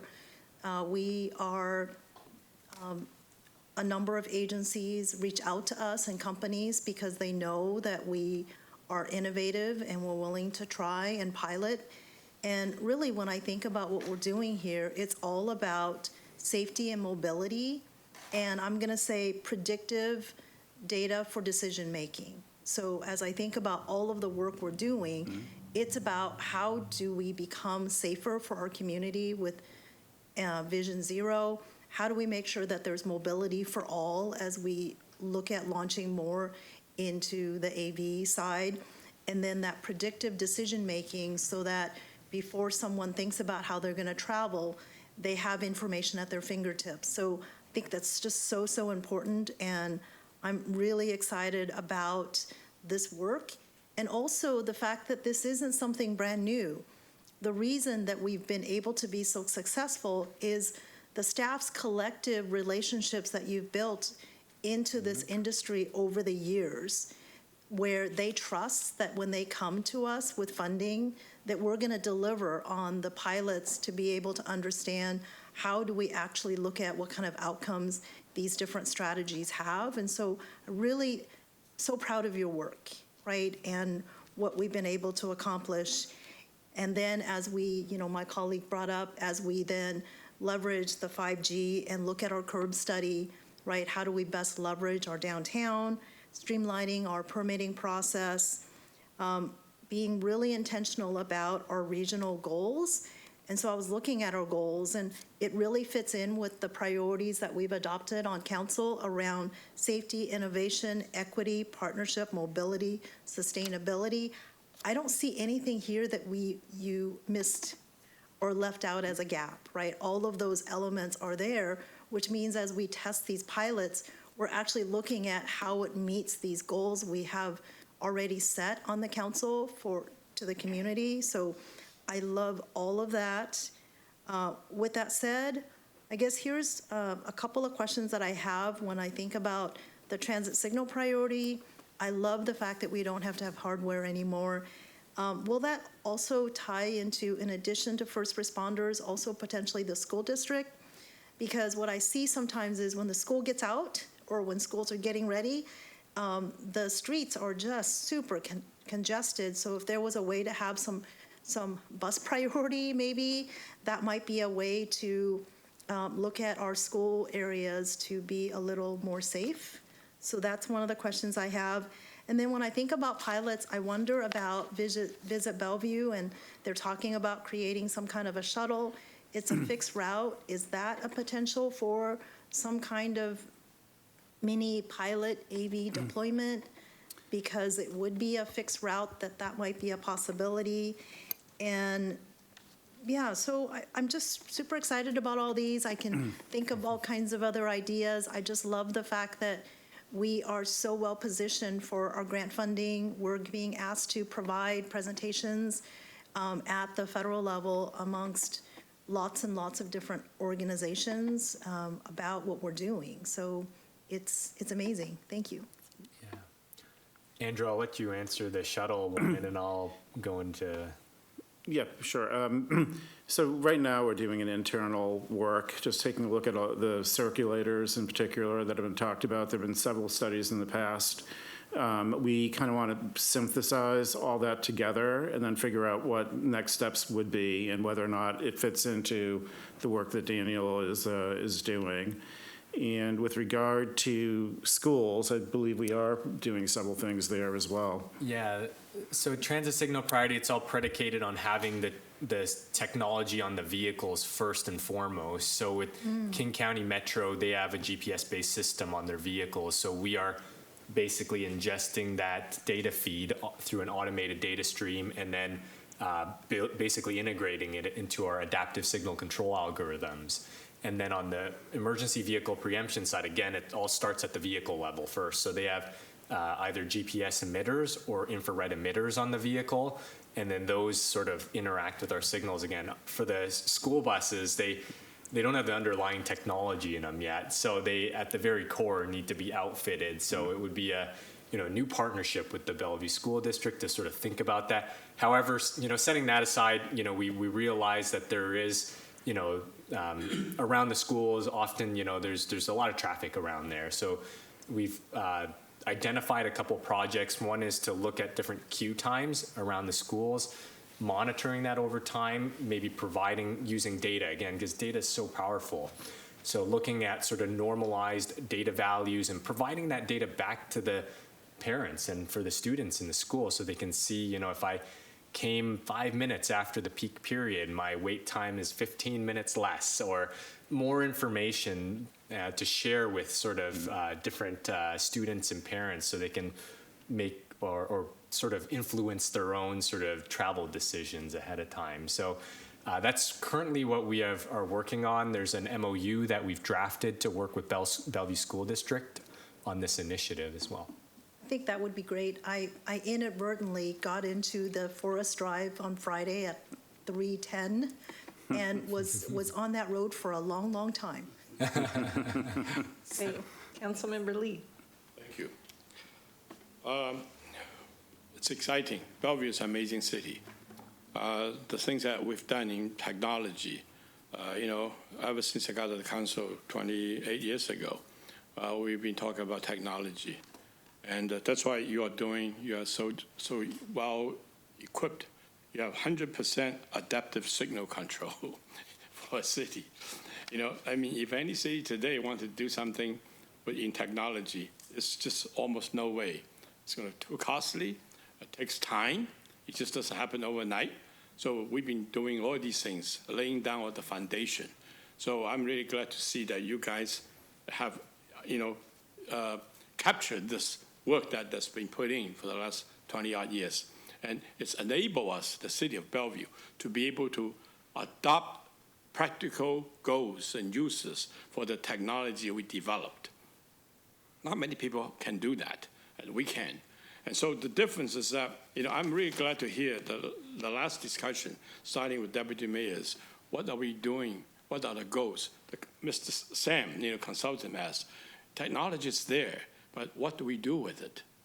And you asked Sam, Daniel, we could have put into something use. You mentioned that we are doing with the DOT, right? The grant program. Yeah. That's great.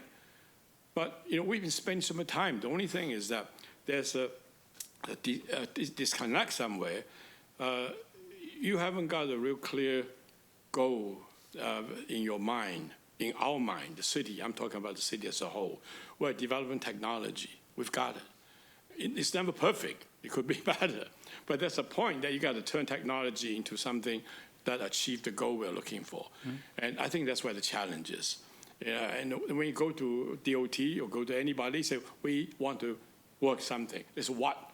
Well, we're developing technology, but it doesn't get anywhere. But if you say, I want to do something with it, like you're talking about the project, you're talking about school, the project, you're talking about safety, we got lots of them. And I don't know how we're going to focus on one or the other. So I think the council has to give you, or you have to propose to us, what are the projects that we can prioritize, the highest priority, be it, Vision Zero. If that's the case, let's go after that.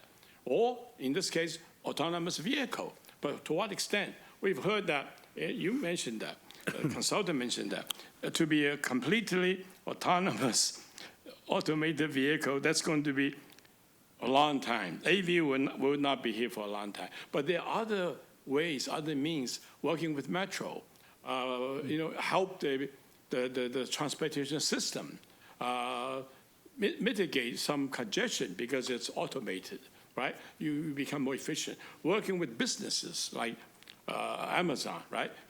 You give some models, examples locally. PACCAR is working on autonomous trucking. And I think Sam mentioned that. That's one thing that locally we've got a great partnership to work with. And so I feel that we need to go to a partner who are working on technology, who are actually working on products, on goals that we are looking for that's compatible with Bellevue's priority, so that we can actually show, we can actually use the product, the goal that we want. Because technology goal, you cannot get it done in one day. It has to be incremental, right? You develop some, you improve on it, you learn something, the thing that don't work goes out of the window, the things work, you do more, and you use actual implementation process to improve on your technology. So I'm really glad that we seem to be getting there right now. So let's focus on that instead of going all over the place. We need to focus on a couple of big things, find partners here locally. You mentioned technology-wise, we've got lots of partners, T-Mobile. But goal-wise, product-wise, delivery-wise, we got lots of need also. Deputy Mayor mentioned, our employees, how to deliver their goods. We're talking about e-commerce. I mean, that's a lot of things we can do. So if we focus on the field, which I see that we're doing, getting to DOT, we can actually show people that we are actually not just doing a lot of research, information. Bellevue is a great thing because of that. The things that we do are just wonderful. It never gets bad. It's always better. We're always safe. We're secure. We got the best engineering there is, best staff is, but we just haven't matched up with the goal that we have. So I hope that we can think about that a little bit and work with us, council members, working with the community, working with our businesses, say, what can we do? Andrew, last one, we talk about circulator. We talked about circulator 30 years ago. At that time, we talked about having an elevator circulator system, a train running around the city. No, it's no longer what we're going to do. Your technology can make the circulator like you're talking about. But you got to have the understanding, what do we mean by circulator? How do we want to make it work? That's better for business, better for transit, better for safety, better for all of us that live and work and recreate in the city. That's the key. So I hope that we can feel more secure, that we can actually turn our technology into product, into goals. And that would actually then encourage all of us doing more, and people will be coming to us. So I think Deputy Mayor's comment about having a pilot program, that's a wonderful one. Don't need to wait for other people to do the pilot. They're going to use our technology anyway. And if the pilots are going to be successful, they depend on technology that you already have. So let's do that. Thank you. Well done. I'm really excited. I'm very energized with what you guys just presented. We're in a good position. Let's take advantage of it. Thank you. Thanks. Okay, Councilmember Robertson, followed by Councilmember Stokes. Thank you. I know we're over time. It'd be really helpful, City Manager, if we can, or Clerk, if we can start putting time on the council's copies of the agenda again, now that we're back in person, so that we can stay on track. I'll try to be brief. This is a lot here. Good conversation, really great presentation. I'm glad you're coming back again this year. Some of the things I had to say or ask about have already been answered. So first, one of the things that I think is going to be really important in having a successful autonomous vehicle launch is to make sure that whatever autonomous vehicles that we have, as well as the systems that Bellevue has that interacts with them, have very robust security. We cannot allow, we've all seen the Italian Job where they hack the system, right? We cannot have that here. The other thing is that we want to make sure that the systems are really reliable. If we have an autonomous vehicle going, it can't need a hard reboot when it's in the middle of 405, right? So making sure, and I'm sure someone's doing that, but I want to make sure that we have systems in place to make sure that we have secure, reliable systems. So second, and then you can respond to all of this because I just want to be quick. Second, you talked about, and it got me thinking about having a dashboard, winter weather, traffic cams, real-time alerts. I had cause to use the DOT app recently for ferries. It is fantastic. You can look and see what's going on. You can look at video cameras of the actual queue that's going on, and you can get real-time information. So I don't know what apps we have, if we can use the My Bellevue app for that sort of thing, but I think we should definitely have some sort of app development on the table, and maybe it already exists, because I haven't fully utilized My Bellevue app, but we should definitely have something like that. I know we have systems on our website where people can look at traffic cameras, they can look and see how things are doing. It needs to be available in the phone, right? Or go to where the people are, because people don't walk around with a laptop necessarily, but they do walk around with a cell phone and apps. Third, I guess I'll just comment, I'm really glad the circulator's underway. I think that's really important, and I've been a huge champion of that project. I guess I'd like an update on what's happening with the curb study, since curb usage is really important. And finally, on drones, I think we're going to need to develop some policies around drone usage, whether we limit them just to the right-of-ways, People get very upset when drones are over their property, and they own up to the sky, or at least up to FAA controlled airspace. So we need to make sure that that's at least somewhere on our agenda to look at if we're going to start seeing a lot more drone usage for delivery, delivery and other issues, and to make sure that not only where they can go, but what they can be looking at. Because when you are 20, 30 feet in the air above a road, you can usually see into people's homes, and we don't want that. No one wants that. So just want to make sure that that's on your agenda, and any comments you have in response would be helpful. Thank you. Well, the curb management study is underway. You'll be seeing it again probably after through the comp plan policies, and then after that sometime next year. And we are definitely thinking about some of this technology in that process. And really a question I have is whether or not it being autonomous is really more important than the actual use that it will be doing, like a Uber or a Lyft, is sort of what we'll be planning for in that curb management study. Totally agree. Yeah. Do you want to take the rest? Yeah, sure. I was just going to add on to the curb management topic as well. What we've seen or heard from a lot of the other deployments nationwide is that, Ubers or Lyfts, it's a driver in the vehicle. They can make a subjective decision about whether they're going to stop in lane and pick people up. When you get into the realm of writing code to have vehicles do that automatically, stopping in the lane to pick people up, that's a whole different ballgame.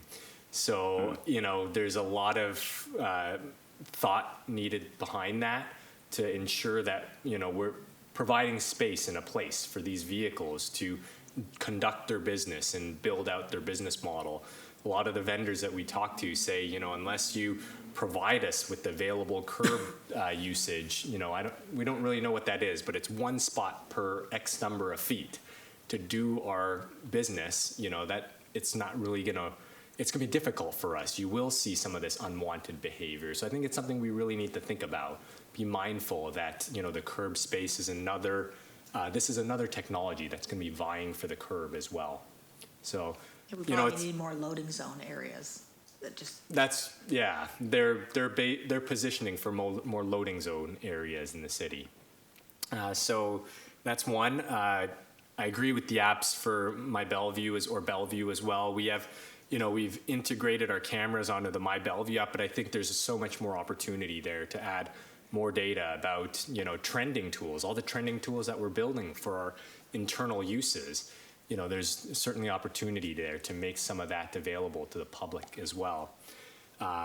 Agree with pilots, aligning those with our goals, very, very important. So we don't, again, just do tech for the sake of tech. And then drones, there's a lot happening in this space driven by the private sector, but the public sector, I think, has a role in sort of identifying permissible fly zones. We've been approached by some companies that will help you stand up a platform so that every flight is a registered flight, so that there's careful, methodical identification of where these can go, and you can have no-fly zones in the city, and map those out too. So those are things that we are aware of, and good for us to sort of take to the next level on that. Great. And the first thing I asked for, which was security and reliability of the systems. Yes. I don't know what you're doing. I just want to make sure that someone's watching it. Yeah, so maybe, Sam, I might toss this one over to you a bit, but, the federal government has a large role in sort of looking at the safety and safety credentials of these vehicles, when it comes to certifying that these vehicles and looking deep into the code to ensure that they adhere to the safety protocols or the security protocols. It's difficult for us to ensure consistency as an agency and look deep into the code of every vehicle. So I think it's one of those items, we have to, there's an element of needing the federal government's involvement in that to ensure that that is well scrutinized. Sam, I don't know if you have anything to add there to that response. Yeah, I mean, that is obviously hugely important. I mean, I do think at the time and place that we're at right now, we sort of benefit by the fact that the AV developers are just as focused on safety, reliability, and security. They know that they need to build trust in their product. And they also, as we highlighted during the presentation, when there are fatalities or incidences that draw the public eye, it massively hurts, their bottom line, right? So their incentives are kind of aligned with ours. We all want the transportation to be safer, and so the transportation system to be safer. So there's some good momentum there. I think it's kind of a great highlight in what you introduced, talking about the need for security and reliability. And those are something that I think the AV developers are really working with the public sector, working in the same direction. And then you also introduced the idea of drones and protecting privacy. I think that the private sector doesn't really have an incentive to protect privacy. And so that's a place where the public sector sort of needs to work with them and encourage that. So I think those are some excellent points about what the city needs to sort of think about and be aware of as this technology becomes a reality. I just wanted to clarify, I also was talking about safety and security of the city's system itself, because we will be communicating with the AVs, right? So we want to make sure that our systems, the city-controlled, are also very, very secure. But we don't need to belabor it. It's someone else's turn to talk. Thanks. Thank you. Councilmember Stokes. Yeah, thank you. There are a lot of questions and a lot of things we could ask. We probably need to have almost a half day on this to go over it, but what I want to focus, and we could, one of the things we do good is ask you, how are you doing your job and are you doing it well, and what have you done about this and that? And I thought sometimes it takes more time back and forth. I want to actually congratulate you on giving a very good presentation all the way through at a top level. So obviously we don't get into the underneath of that part, but you're getting good feedback about what we're concerned about and what the citizens are concerned about. I do think you're answering those, and actually the answers of the questions have already been answered in many ways. It's just good to talk about that. So I'm personally not worried about whether we're not meeting the mark or whether we're doing all these things that are not quite getting to it, because I look back and from what we've done, and transportation has always been a big thing, a big, very successful thing in Bellevue. And it's one of the reasons we have what we have now. And it's changing. Look back to when I was mayor in 2016 and 17, and we were at this stage. We're just talking about the lights, and that was so exciting. And we did it. And we did it for other cities. We did it before Seattle did. And working through the East Side Transportation Partnership at that time, we had two, and Congress, Councilmember Lee was involved in this too, with putting on two big half-day, what do you kind of call it, big meetings about and talking about where we're going to go in this. And it's just fantastic to see from that time, 6 years, we've made this huge transition, and Bellevue has always been out in the lead on that. And a lot of it's because we do rely on people to help us, like Sam and others, and work with us in that, and working with, and had the staff friends and others leading us on the way on this, doing the transportation levy piece, all of these things we've been working on, and the working with, with Kevin Wallace, for example, and the chamber on transportation issues and getting the funding for transportation, which is very important.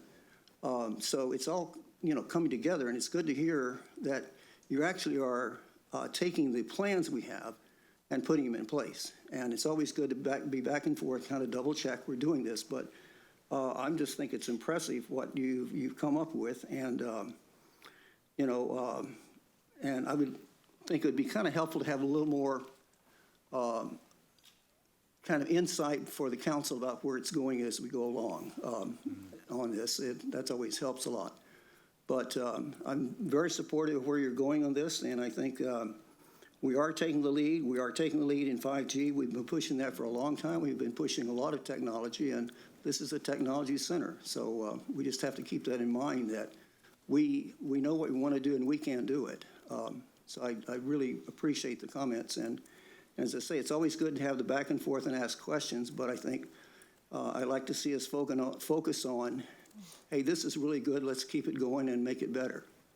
And so it's exciting to see this. I'm looking forward to actually getting in that first AV vehicle and it working right the way it should be. Thank you. So I have a quick question. Did you have a quick question as well? You go ahead first. So I'm with you on the value of data, and I know we're ingesting data from King County, we're collecting data from the sensors and so forth. Are we also making those data available to the community through an API so that people can build experiences around those data that we might not be able to, it might not be in scope for us relative to our goals, but it might still have value to the community? So on all of that work that we're doing, we're building it off of the developer toolkit that's available on King County Metro's website. We're taking the GTFS feed, basically the automated data feeds provided to us, and then we are translating that to sort of algorithms on our end that would enact real-time signal operations in the field. So we are using sort of what's publicly available to the, on King County's websites, developer toolkits, and building upon that to make these sort of applications come to fruition. Does that answer your question? I think so. So you're saying we're not really collecting any original data from sensors. We're collecting getting all of our data from King County. That's right. Okay, got it. Thanks. Yes. So I had a quick question. How reliant are we going to be on 5G as opposed to any other kind of wireless? And then will we be up to speed by the time we need to be in that department? Related to AV or just in general? Mostly autonomous vehicles. Okay. One of the, some of the feedback that we heard from the autonomous vehicle manufacturers, and they are the manufacturers building these vehicles, and so they sort of write all the functional specifications and requirements from, one of the key takeaways that we heard back from these engagements was they're not really reliant on the public agency's infrastructure to do much of any of their applications. Many of them, we heard from one of them, and they said, we really don't want to tie into your signal infrastructure at all, they said, because we need to be self-reliant. We need to work as well as we do in Bellevue as we work in any other city in the U.S. as well. So, to that same note as well, if Bellevue has 5G but another city doesn't, they need to work equally as well in other cities. So they need to be fully compatible with 4G, 5G. It's not really a precursor or requirement for their technology to flourish in a city at this point, is what they've told us. It will make it better for them. 5G has that low latency aspect, really good communication between central and the vehicle. Is it going to benefit their operations? I wholeheartedly believe that it will. I think it's going to be a benefit. So, I agree, if we advance that in the city and make that low latency communication available, it will benefit AV operations as well. So do you think we will be up to speed by the time we want to utilize it? I think so. I think there's a lot of the companies that are developing AVs, they're going to have a suite of capabilities that work within the realm of 4G, and then sort of a step up when 5G becomes available. These are the more precision things that we can do with the vehicle now, and it unlocks that additional capability. So, I don't think AV companies are going to wait until 5G becomes available before they bring their technology here. Mm-hmm. But I think it will open the door for more opportunities. So I hear you. Okay, well, great presentation. Thank you so much. Thank you. We're going to take a break. We'll get back here at 8:30.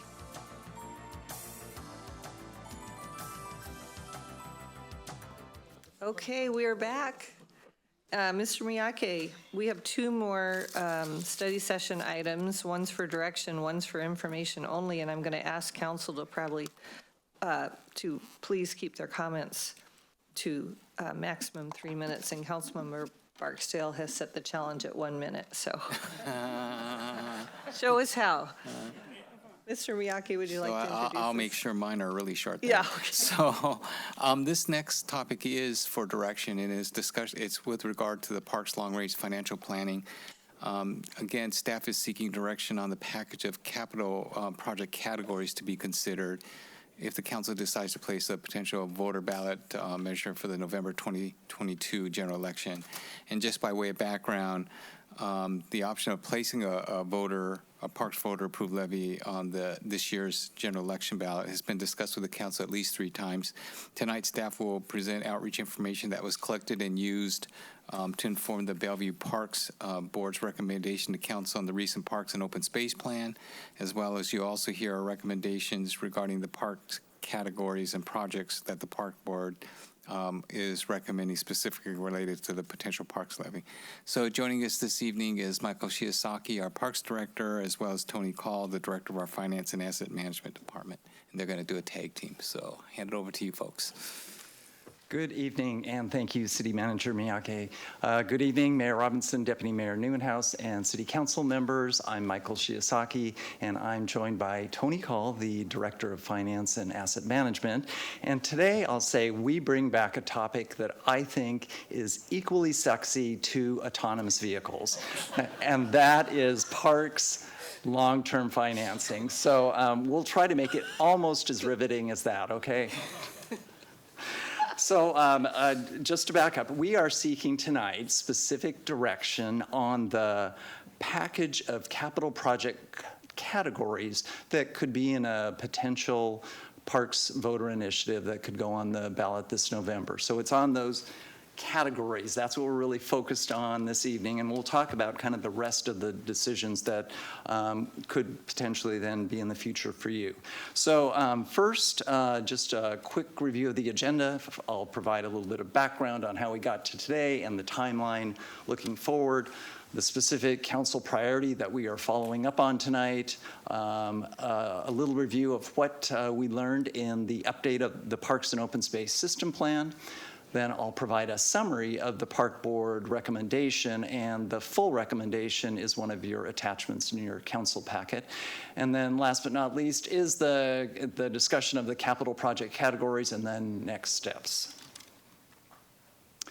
So we are following up on your council priority, which is to advance a parks funding strategy, including consideration of new funding sources for operations, maintenance, and capital. Next slide. So we first brought this topic to you back at your budget workshop on March 7th, and at that time we provided a wider range of opportunities, but we've narrowed that focus now to more of a discussion on levies and bonds. Then we followed up on March 28th and brought a review of the update of the Parks and Open Space System Plan. After the robust public outreach that was a part of that plan, I think we learned a lot from that public engagement. And then most recently on April 18th at the council study session, we brought back the early discussion on levies and bonds. You provided us direction to continue to study a developer park impact fee, and then you defined the Park Board's role in this process about parks voter initiatives. Next slide, please. So there's the overall timeline and the previous 3 council study sessions. Then on April 20th, the Park Board both discussed and confirmed what they had heard in terms of community priorities and preferences that came out of the Parks and Open Space System Plan update. And then at their May 10th meeting, they finalized their recommendation that is in your council packet that I will be summarizing.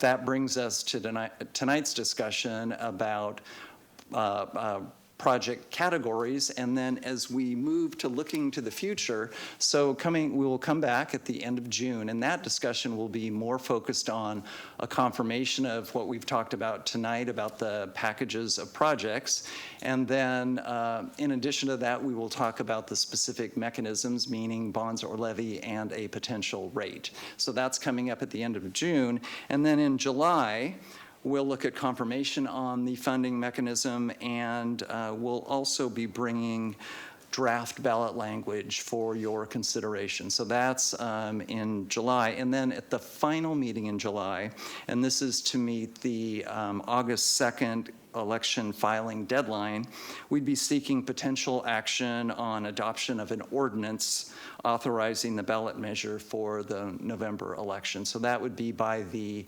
July 25th meeting. So first, I'll back up a little and talk about the Parks and Open Space System Plan update. So it's a 20-year plan, and we complete that, we update that just about every 6 years. We completed some robust public involvement, engagement as a part of that. Part of it was a couple of community surveys. One was address-based and statistically valid. And, you know, I would say this data that you see in front of you is really consistent with what we've heard over, 30 years of polling, not only in this city, but across the region, that the most used facilities tend to be trails and open space, both paved trails. I think in this community, there's really a priority on getting down to the waterfront. So community beaches and waterfront parks, really well used and loved in this city. Then as we move down the list in overall use, parks with display gardens, then more unstructured play, and then other recreation, both indoor and outdoor, kind of finish out those the overall uses we see. Next slide, please. And then, very much in alignment with the use data is what people in our community would like to see the dollars spent in the future. Once again, you see trails as a top priority along with beach parks and waterfront access, then other kind of recreational amenities, both indoor and outdoor. Next slide. So, as a part of our Parks and Open Space System Plan update, this was really fundamentally developed and updated with an equity lens in mind. And that means all the goals in this are about providing equitable access and inclusive access to all our facilities, both indoor and out. And we're really looking at removing disparities in opportunity and power and resources that we allocate to each one of those different kinds of programs or uses. We look at this through a geographic lens so that we're making sure the park system is equitably spread throughout neighborhoods in the city. And then we're also overlaying demographic data, looking at population and race and ethnicity, along with household income, as we look at this equitable development of a system here. And then last but not least, are we serving historically marginalized communities in our city? So how do we make those park amenities more accessible? How do we improve access? So that's how an equity lens is really steeped in everything we do in terms of updating our plan. So I'd like to spend a minute in looking at the recommendation that the Park Board has sent your way. And there's really two parts to this recommendation. There's overall principles, and then there's also a series of recommendations related to the focus areas that were in the Parks and Open Space System Plan update. So first, in terms of these overall principles, the Park Board wanted to make sure we were looking at an overall mix of projects, some that we could deliver quickly, and that is meeting kind of the needs of growth in our city, and then those that can be phased in over time, projects that will just take more time to fully implement.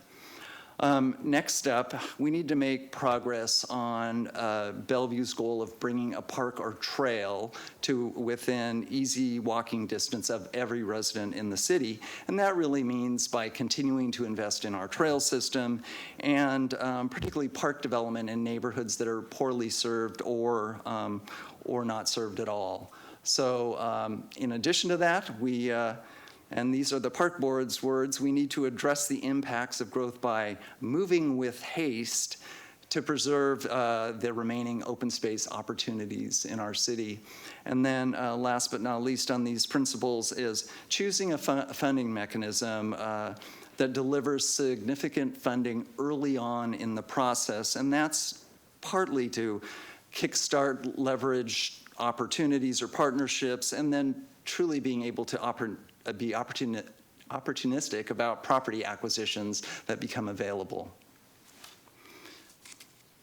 So the next part of this are the focus areas and the recommendations that are embedded in each one of these.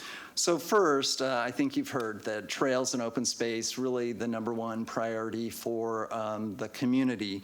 So the Park Board recommendation is to continue to really expand our great trail network in the city. And then specifically, And I think I missed a little piece there.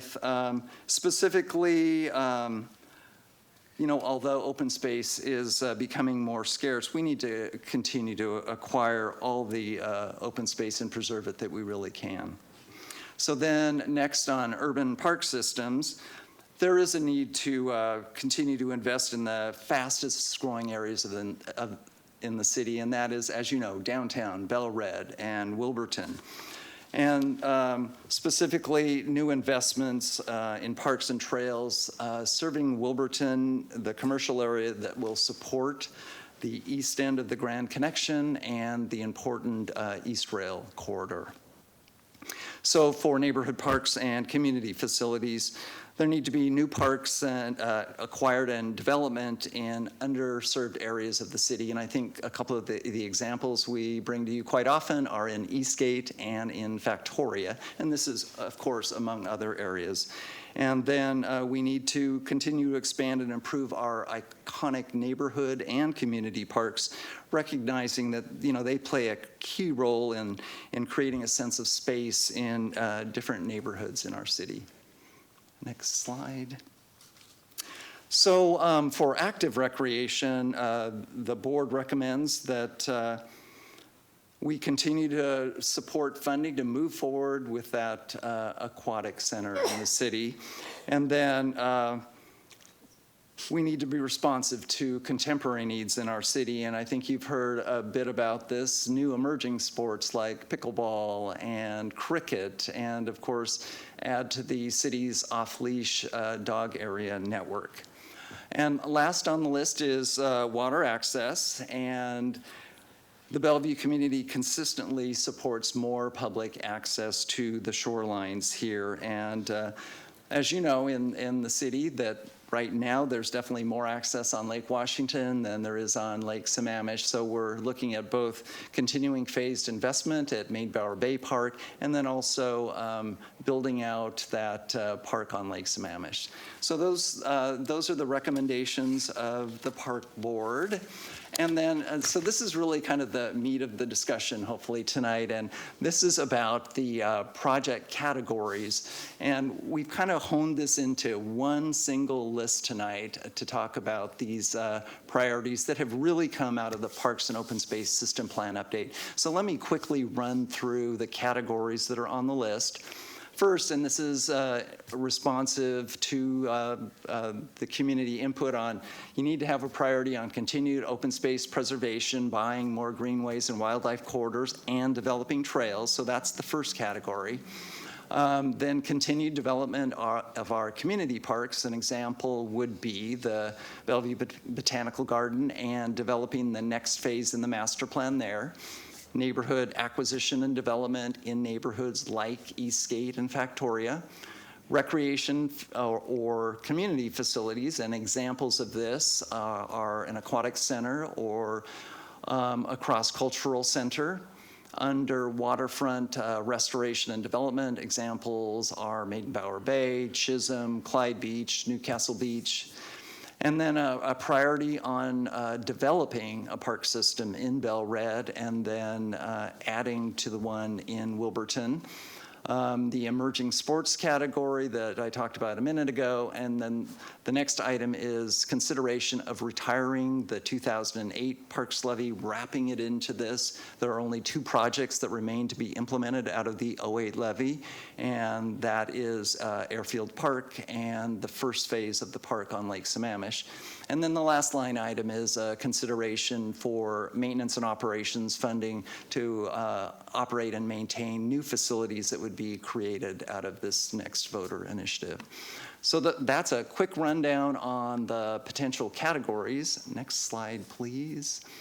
And then next steps for us are to look at amending these categories per your direction tonight. We need to look at calculating more specific M&O project costs, and then that will help us develop some levy rate options that we would bring back to you, in addition to any questions that you have for us tonight that we can't answer. And then last but not least is we're doing a little bit of additional public outreach through an online questionnaire that is about to go live on the Engaging Bellevue app. So I think that's it, and that leads us back to the direction slide. Thank you. That's a great presentation. And so you're seeking direction on the specific capital project categories. Correct. And you had a nice slide with those categories listed that had examples of parks. That's not a full list. It's just an example of parks or projects that could be included in those categories. Correct. Okay, great. So why don't we start with Councilmember Barksdale with his 1-minute comment? You can go more if you want. That's all good. I'll just take 1 minute. One point, as part of the outreach, if we could reach out to the CBOs, the community-based organizations. In terms of the intention to make these categories easily recognizable to community members as part of the levy? Well, you know, I'd say as a part of any voter initiative, I think you need to provide enough specificity that people know what they're buying. I think on the flip side of that, you want some flexibility as you know, some projects may not be viable in the timeline. And so I think you want a little bit of both some specificity and some flexibility all at the same time. So that there's kind of a, you know. Got it. Just to that point then, and this is my last comment, is community parks and neighborhood parks might be a little confusing for the community then, so would recommend maybe figuring out how we could make those clear. Very good point. Thank you. Yeah, that's a good point, because there is an actual definition between a community park, a neighborhood park, and a regional park, and probably more. Councilmember Stokes is liaison to the Parks Board. Would you like to go next? Yeah, really, because I participated with the board, and I think we've come up with a good analysis of this and overall look at this in both the long range and the short range. The only, and I think it's in a good direction. It's a lot to talk about in terms of the financing and everything else, and obviously if we had more money, we could do more, and we could change if we thought more than 172 million was possible, we could expand this, but this is looking in terms of what is realistic. So from that standpoint, my only question at this stage, because I really think this is set up very well, and again, the board did a good job of looking at this, and we've gotten a lot of input on this and from council members and the community as well. My only question on equity and looking from that lens is this thing you always get into is how do you essentially prioritize a system in a sense that's been this way. You look at priorities from past years, kind of similar. And how do you do that and then put an equity lens on it? And you would think it would change a little bit, maybe not. So if we're looking more at where we're going to put them as opposed to the types of programs, I think that's where you get into it. And I think we're starting to look at that way. Is that correct in terms of how we apply that and how we apply equity as well as the equitable or the making sure everybody has access? You know, I would say we do look at it that way. I think there are overall, in looking at equity, I think there are also just gaps in the system that, you know, we haven't been successful in purchasing property in certain parts of the city, and I think that becomes more and more obvious as we look at where the city has grown, and there are still those gaps. So I think we continue to learn. I think the other thing is you look at this geographically. You know, we may be adding parks along the coasts or the shorelines, but that isn't necessarily to serve just the people that live there. It's to make sure that everyone that doesn't have a piece of waterfront can get down there. So it's, you know, I'd say when you look at equity, it is really complex in terms of the demographics of the city and where people live and where people have greater access in terms of trails and whatever. But I think it's a complicated formula. It certainly is. Well, I think part of it is just looking at the areas in the city, and you can pretty well very quickly look at where there is maybe a very good range of activities and parks and things like that, in places where there is a desert, so to speak. And we hear people coming down talking to us about that frequently. And And that has been taken into account. I think that's, again, what we're trying to balance that. The other question, and I hope we're, kind of taking another look at that to make sure it really does address that, because I think that's going to have an effect on the voting public in that sense. A lot of people are going to go out and vote for parks because they like parks. They have great parks right by them. They want to continue it. It's getting people who feel that they aren't getting the parks and they're kind of discouraged. And and if there's nothing in the package that they see that is going to benefit, that could be a real question mark in the campaign then and in the voting. So it's a practical and also very elemental thing to look at. But our goal is really to have park systems all over the city and trails and access and all these other things. The other question is, in looking at the numbers, to make sure that our numbers are good, and it's very difficult to get, because the number of people voting in this or making comments is very small. But how do we verify that the parks and trails is that high a number? Particularly when you go around and look at parks and things and you're going out yourself, you don't see very many people on the trails all the time. You see a lot of people down at the park, or a lot of people, playing and athletic activities, things like that. So it's that thing of how are we getting accurate data on what the public really wants, as opposed to what are the people who actually contact us and talk to us tell us they want. So how comfortable do you feel at this point that we're there? Well, I think in terms of the statistically valid surveys, I mean, that's us, people that work for us doing the outreach. So in other words, it isn't just, we also did an online survey. So that's people going to the, engaging Bellevue app and submitting, you could vote on pickleball as many times as you want or any other thing that you love. But on a statistically valid survey, I think it provides a really good slice across the demographics of this city, geographically spread. So I think we're getting pretty good data that way. And it has been consistent over many years in terms of kind of this trail open space priority, not just in this system, but throughout the whole region. Yeah, the only question I have is the population's changed a lot.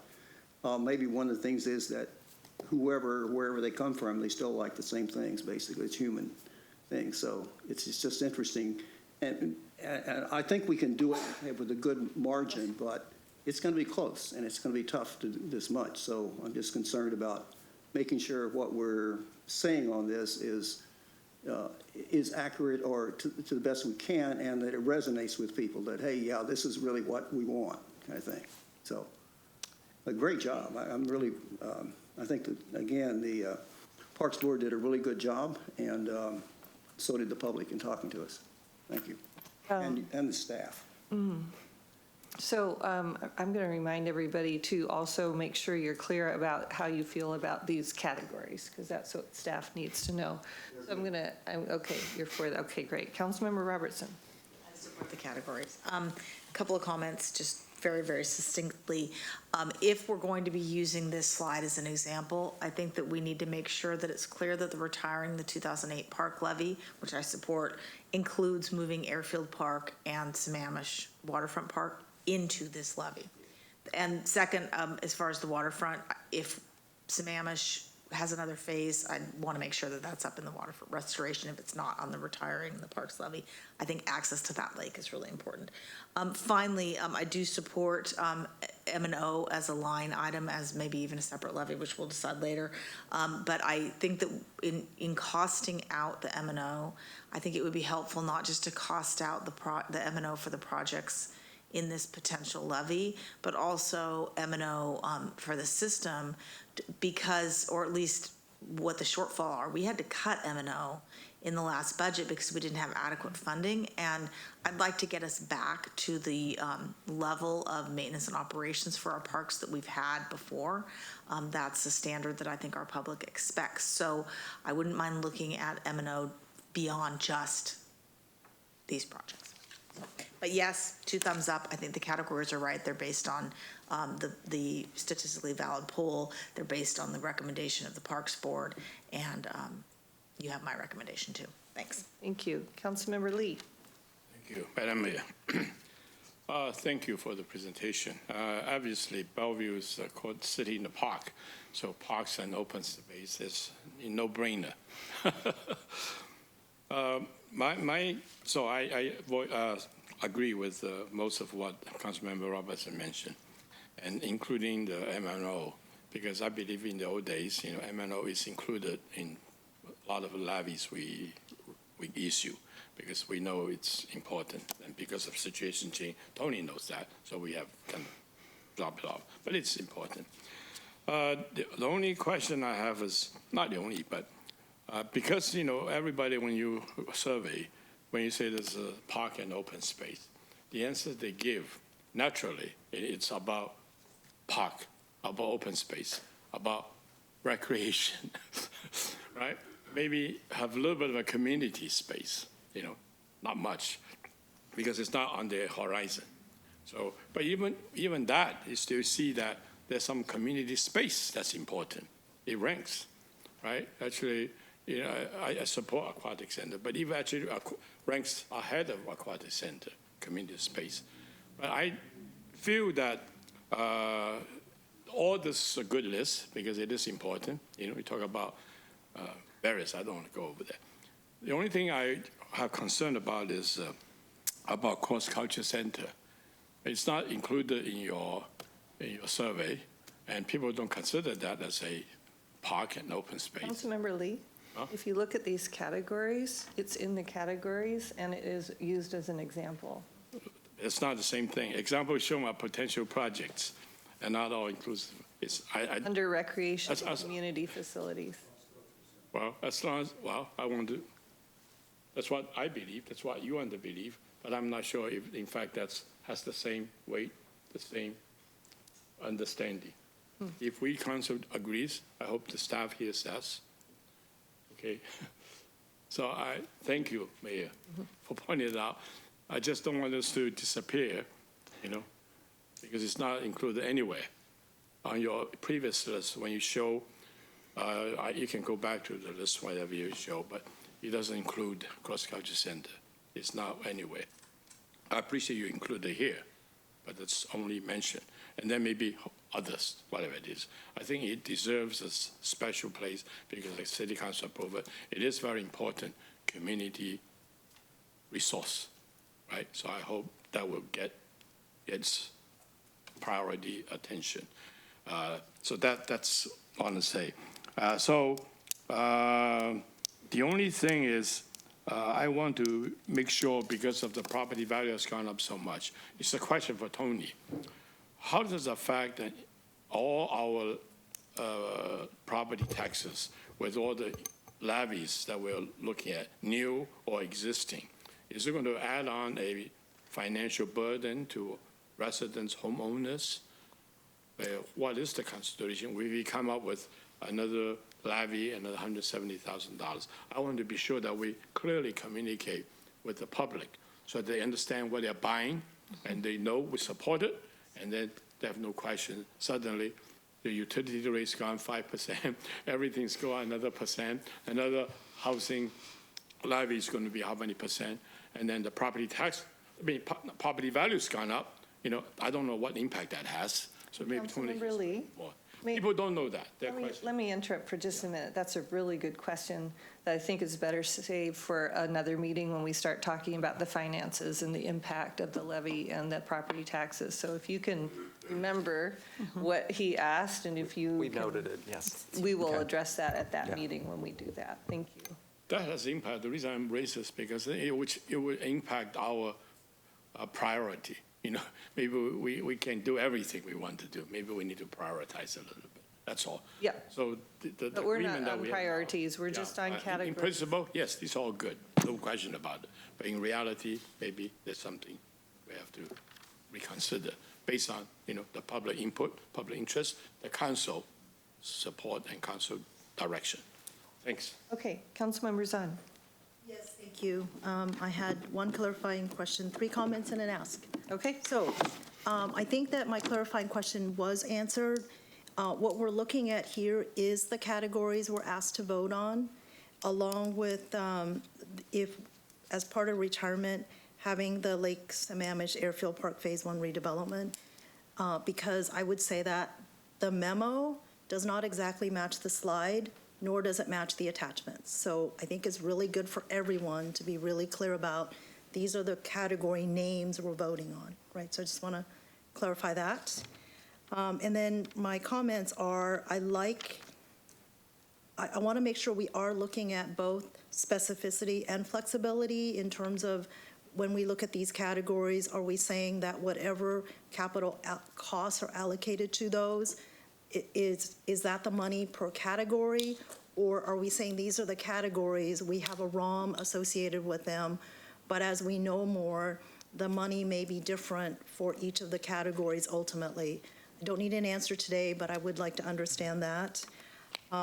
My second comment is related to on the June 22nd project list confirmation meeting, making sure that we are doing the notification to the community so that if we're going to be voting on the 27th on the list, that the community sees what the lists are and has an opportunity to provide a comment on that.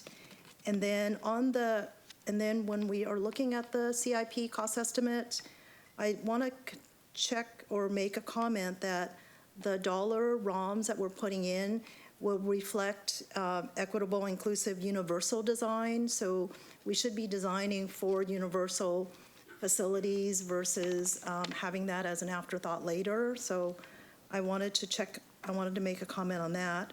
Then I'm going to renew my ask from before, which is, as we look at this Parks and Open Space levy, we have heard from the community the need to move with more urgency on the environmental stewardship plan.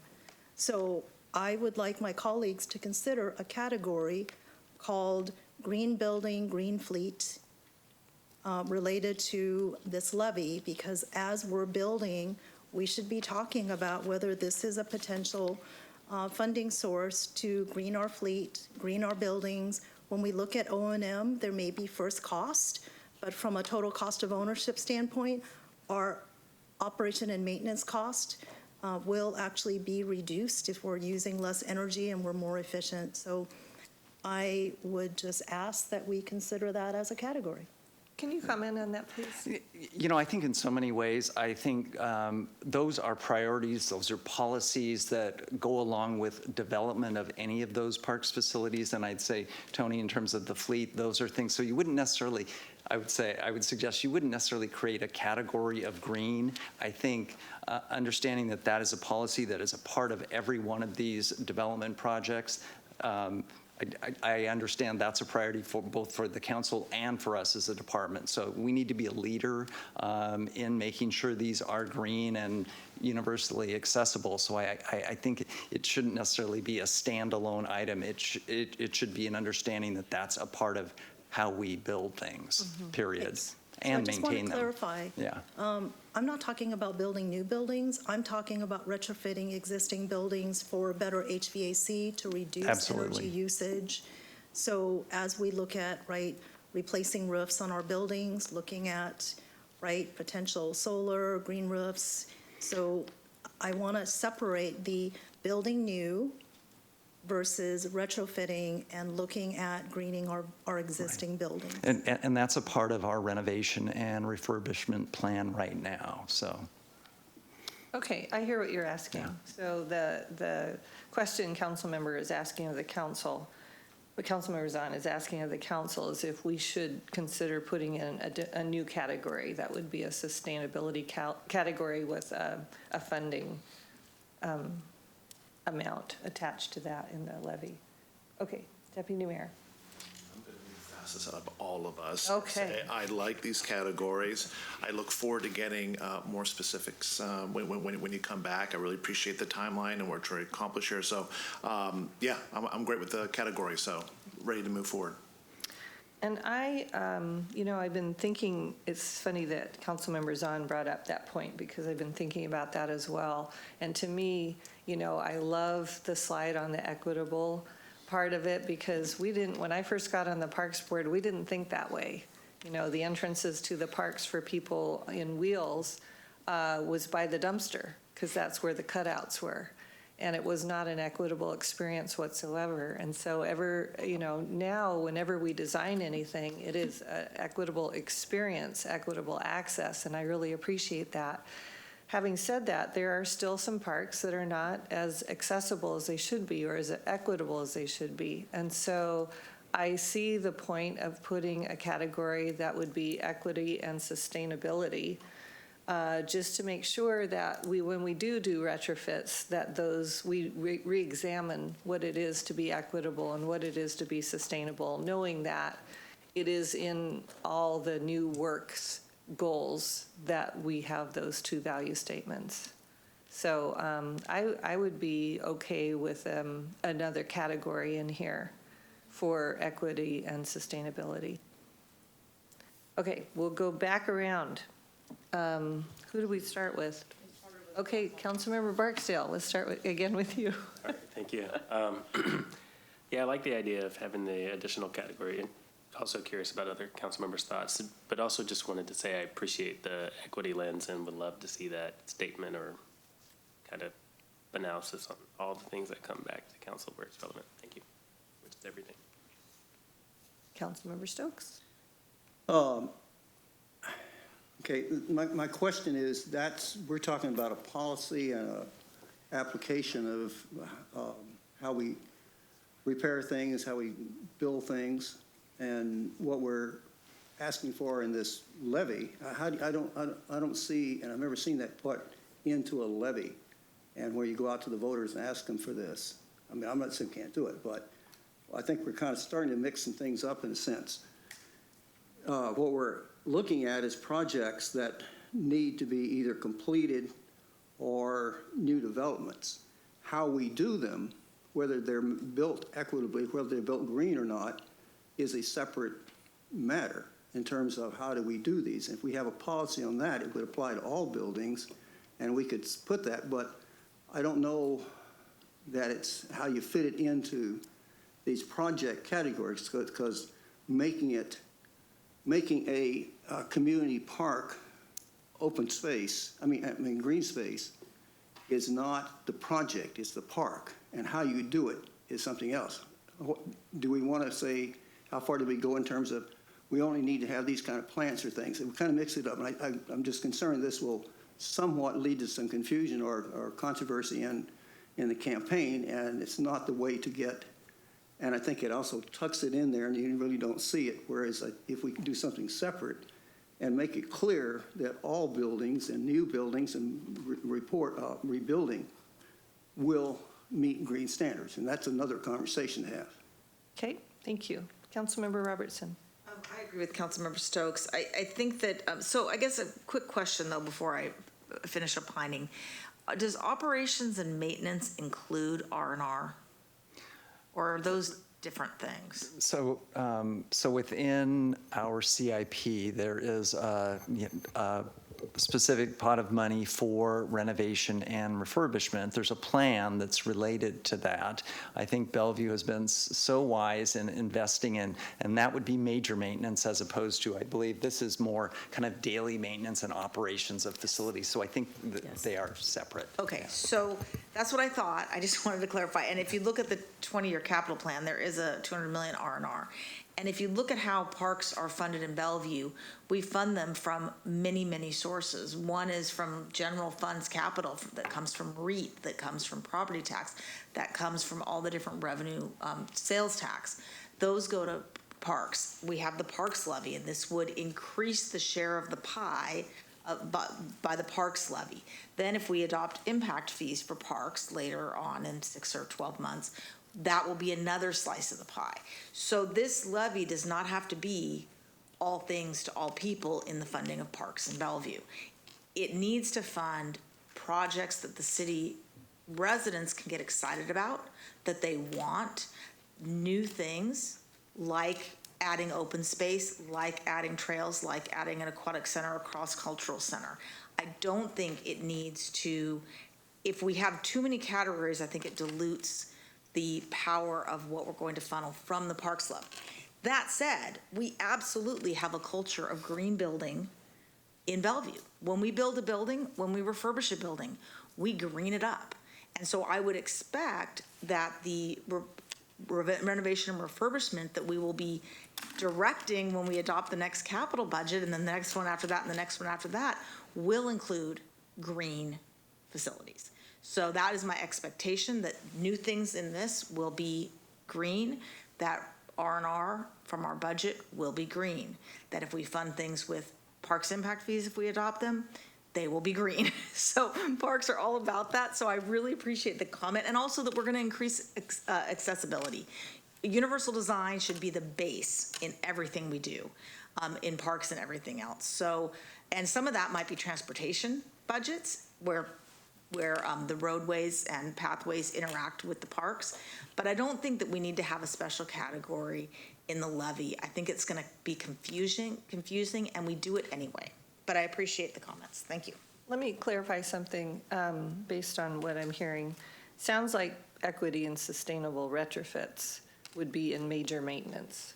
So could we, in the levy as a category, say major maintenance and operating costs if we chose to?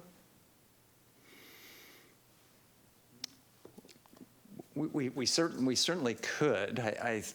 We certainly could add major maintenance to that. I think we've done a good job of having in the CIP a robust major maintenance program today, but yeah.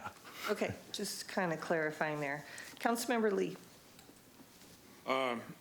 Well, I sort of agree with Councilmember Robertson. I think we need to do things, with importance, emphasis on equity, importance on clean, green, environmentally thing. But to me, I agree with the director, Shiozaki, it should be part of our DNA. That's what we hope to do. I think maybe we're not quite there, So it's sort of in the degrees. Depends on where are we in relative to these objectives, these goals. If we're not there, then we need a reminder. We need to have a lot of additional emphasis. Say, hey, you better do it. If you don't do it as a part of our culture, part of our DNA, we have to beat up in your head. I think then I think I see the benefit of doing that. But if we believe, like I think you represented well, you are the operations person. When you do things, I hope it's built into you and the people who are doing it, the designer that's going to do it. And I hope that we as a council will remind you that. And if that's the case, so it's a degree. So I leave it to us. Do we need it? Green, I think that's probably not, because based on what you said, I think we're doing good stuff. We don't have a real emergency as such. With the equity, it's a little bit different because it's hundreds of years of problem, and I'm still not sure, looking at society, where are we today? Being very candid with you, right? So I think there needs some real emphasis on this. So it's degrees. So I'm not objecting to one, but I have some consideration, some hesitation on the other, for what Councilmember Robertson mentioned.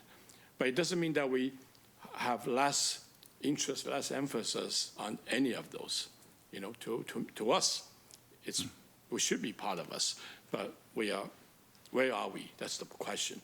Okay. And I like to make that differentiation. If, as of today, without discussion, right? If you guys are not confident, if we have questions, then say, well, maybe we need to, do something. But if we are, and from what I heard from you guys, the discussion from the city of Bellevue regarding green development, we probably are okay, unless we want to do more. Thanks. I got your input. Thank you.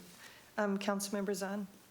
Mayor, I wonder if we could hear from the deputy mayor first, so I can hear from everyone about what I asked. Okay, Deputy Mayor. Certainly. Thank you, Mayor. Well, I guess what I'm hearing from staff is that we feel like this is kind of already covered under CIP. So I'm failing to see the need to move this forward. And then what I've heard from other council members, it might cloud the understanding of what this levy is, what it's about. And I think Councilmember Robertson said it best, as a baseline, we approach all these projects from a green perspective, from an equity perspective, from a universal design perspective. So for me, it doesn't seem to meet the test of including this as a category. And as I specifically said previously, I think these categories are the right mix. I think they're straightforward. I think residents are going to understand what the money is going to go towards in each one of these categories. And I think in order to have a certain level of expectation that this is going to be a successful levy, especially in our city, I think we need to keep it clear and simple and keep it really hyper-focused on parks and open spaces. Thank you. Good. Okay, Councilmember Zahn. Yes, I thank my colleagues for sharing your comments. I guess I have a couple of thoughts about this. One is we have been hearing from the community about the importance of accelerating our work on the environmental stewardship plan, which includes reducing our energy consumption and green buildings. So I do believe that that is a part of it. Our municipal green fleet is also one of the sustainability elements to get to 50% greenhouse gas emissions by 2030, which I guess we'll find out in July where we are when we see the wedge analysis. So I would just say that I think our community has been speaking to us for quite some time about the need to move with more urgency. Two, what I want to understand is when you say that it's already in the major maintenance, you're saying that in the capital, the CIP for parks, the existing facilities is already on there within the next 7-year CIP, so we would be able to see those projects in there for retrofit, for retro commissioning to be green buildings, because I'm not clear that that's indeed the case. But perhaps I will need to do a little research to understand what's actually in our CIP list for the existing buildings. Because I'm not talking about the new, I'm talking about the existing. Correct. And I think when you think about the renovation and refurbishment plan, it isn't just about energy. It's about all the needs in a building. And some of them are roof replacements. And in some cases, that wouldn't necessarily be a green roof to go on top of a shed or that's replaced. And so I think there's a variety of criteria. Some are safety issues, some are code issues. So it isn't just green building solutions, but that is definitely a part of what we're looking at as we replace boilers and old heating systems and HVAC. So I think it's definitely a component of that funding. Okay, so. I'm going to have my own comment and then I'll come back to you. Is that all right? Are you done? Yeah. Okay. So let me ask you a question since we're going down this path. If we down the road decided to require that all leaf blowers were electric, and so the Parks Department would have to replace all their gas leaf blowers, do we have a budget for that? Do we need a budget for that? I'd say, well, I guess I'd first ask perhaps you to see if we couldn't provide information on all that before you made a decision like that. I think there have been issues with, some battery-operated machinery that aren't the same as gas-powered or other electric. So I'd want to be able to offer up some analysis before we maybe made a leap on some of those things. Oh, for sure. Yeah. I mean, it would be a full discussion, but I'm just wondering if we did do something like that, is this the place to have the budget for that, or does that come out of a different part of our budget? Can I speak? Are you sure? Yeah. Mayor, thank you. I think there are many assets at the city, and I can't tell you whether leaf blowers fill it into this category or not, so I don't know my asset list that well. But we have many assets in the city that fully have replaced values that are budgeted for now. So as we think about greening of the fleet and some of the other items that we've talked about this evening, many of those assets have dollars associated with them now. So as those vehicles and as those assets come to the end of their useful life, they can be evaluated is the right thing on the marketplace in order to pick an electric option that would meet the city's needs. Whether leaf blowers are on that list, I would need to actually check.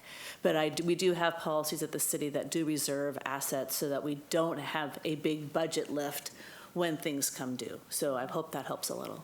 Well, it clarifies where the city's coming from, but I'm wondering if Councilmember Zahn wants to replace them all today instead of waiting till they come to the end of their life. So Mayor, you're absolutely right. This is the question that I'm asking, because when we've had the community come and ask about accelerating ESP, what we keep getting told is, we don't have funding for more people. We don't have more funding to accelerate the efforts. So here's an opportunity for us to talk about it. And if ultimately, my colleagues don't believe that this urgency and accelerating some of this work fits here, then, I understand. It takes the council support to move something like this, so. Okay, thank you. Let's just go back through. We'll all get a chance. Councilmember Barksdale, anything new to add? No, thank you. Okay, Councilmember Stokes. I really appreciate what Councilmember Zahn's bringing up, and I agree with her in the concept and what she wants done. This is not the appropriate way to do this, and it would actually be negative, and then we're going to spend a lot of time on details and whether this fits in or not in this one, where it comes from, the money and everything else. The thing I think was is good about this conversation is it does highlight that maybe we need to take another look at our policy on green facilities. And, there are different viewpoints as to whether we have a really great program or not and whether we're spending the money on it or not. And I just don't think this is the place and time to get bogged down in that in a sense. Okay. So, so I would request that we, at some point in the near future, actually take a look at, and I agree with what the mayor was talking about, or people have talked about. We've been asking for speeding up some things and doing some things in the green area for some time, and we'd like to look at that. And I think if the council wants to make sure that the parks things all receive that, that's the worst place to go. And that would be a much better and broader and more effective way to do it than sticking it in a levy that just might have an negative impact on the levy. That's one of the concerns. It's something we need to do, but this is not the way to do it. That's all I'm saying. Okay, thank you. Councilmember Robertson. I agree with Councilmember Stokes. It's the vehicle of this levy is, should we pass it, and should the people pass it, is to create a better park system, including a lot of capital. I don't think that putting in equipment would necessarily be something that would entice someone trying to decide if they want to fund this to fund it. And I really don't think that we should throw shade at each other and accuse people of not caring about something just because we don't want to put it in the levy when we do put it in the budget and when we do have the green and equitable and sustainable theme through everything we do. Thank you. Councilmember Lee. Thank you. I appreciate Councilmember Zahn's interest in bringing this up, because this is an opportunity to do something she feels it's important. And we can hear also from the community, environment is important. But there are many, many things we can do, addressing the specific subject interest that you have. And Mayor already pointed out, the leaf blowers, but you already mentioned may not necessarily, it's not a simple answer. For me, if I want to show my prejudice, I probably don't want to have a blower because you're blowing things away and you're just getting rid of your junk to other people's property, plus the noise, plus the fume, plus the gas. That doesn't make sense. But I think if we want to do that, though, however, there are other ways to do that, which is the council wishes, we can tomorrow, as we've seen, we've just done that just before earlier this meeting. We have a tree code. There's one specific thing we believe, the council, that can actually help, mitigate this problem. Well, let's do it. We don't need to mix up with this and that. We can very specifically focus, and actually it's probably easier. Thank You you. know? Thank you. Deputy Mayor. Yeah, I'll reiterate, it's been said already by Councilmember Stokes and Robertson. Yeah, I agree with the sentiment, but it's kind of the approach that we take on all these types of things I said earlier. So again, I would keep the categories as is. So Councilmember Zahn, I'll let you speak, but it sounds like we don't have a majority of people. I'll withdraw my ask. Okay, all right, thank you.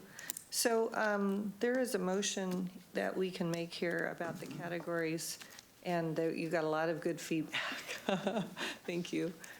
Deputy Mayor, do you want to make a motion? Certainly, I move that we direct staff to develop a package of capital project categories to be considered in the potential parks vote approved ballot measure for the November 2022 general election. Second. All those in favor say aye. Aye. Any opposed? Okay, thank you. So we have one more item. It's an information-only item. We can take as long as you want with this. It's up to us. So we have a nice, would you like to introduce it, Mr. Miyake? Thank you. This is the 2021 to 2023 Council Priorities Annual Report. You know, this is really something that we've done for the first time in terms of presenting actually a status report of your priorities. I mean, it is a way of being very transparent and public-facing in terms of from a dashboard perspective that you're going to see here. So we're all very excited about this in terms of presenting this information, just not to the council, but to the viewing public. And with that, I'm going to hand it off to Bianca Siegel, who will go through a quick presentation for you to show you some of the status of some of your priorities and the 22 priorities, I believe, that the council has established over the past few years. Thank you. Bianca, before you start, one thing I'll throw out to the council is that we can submit any questions or comments we have to staff. Staff will answer and record them and send them back to all of us. It will be a public document, and so that's one way we could handle the conversation tonight. But go ahead. Thank you. So good evening, Mayor Robertson, Deputy Mayor Nieuwenhuis, and council members. We are pleased to be here tonight to share this first annual report on the City Council's 21-23 priorities with you. As the City Manager said, tonight's presentation is an update only, and we'll be happy to follow up with you later in response to any questions. We'll be providing some background on the development of the work plan that implements your priorities, highlight some key accomplishments and next steps, and preview phase 1 of the Council Priorities Dashboard, and then conclude by discussing our future reporting cadence. In early 2021, the Council set out 22 three-year priorities that fall within the established 7 strategic target areas. This included several new priorities, as well as extended items from prior years of the council priority list. Leadership and staff then identified a comprehensive work plan totaling 105 individual actions and projects that will implement these priorities over the 3-year period. And this, as you can see, represents a substantial work plan for the organization. The City Manager's Office works with the involved departments to track implementation progress, and the information you're receiving tonight is a result of reporting out by those departments. Nearly all of the work plan tasks for this 3-year period are underway. 15% of those have already been completed. This is a pretty remarkable accomplishment, given that we're working through a pandemic and all of the challenges that brings. Where projects have seen disruption in timelines, it's largely been due to issues that are affecting many organizations, including staffing and supply chain, and even, of course, the concrete strike. Despite those challenges, staff is on track to achieve the priorities. At just over a year into implementation, we estimate that around 45% of the effort to complete the work plan has been accomplished already. And the organization remains focused on implementing this robust work plan and vision, and we're not currently recommending adjustments to the 22 priorities. We'll now shift and review a few highlights of work progress within each of the 7 strategic target areas. This presentation, of course, is only covering a few items, and I would encourage the council to refer to the report in your agenda packet for additional details on this body of work. In the economic development strategic target area, the priority here is implementation of the economic development plan. Work has begun on around 60% of that plan, and some highlight over the last year are the hiring of a workforce specialist and, of course, the noise control code updates that the council adopted in April. Looking ahead, the team is preparing to launch the citywide retail study. Transportation and mobility, which you certainly heard a lot about earlier this evening, includes 3 priorities: executing capital plans in the neighborhood safety, connectivity, and congestion levy, advocating for acceleration of the 405 and 520 improvements, and of course light rail construction.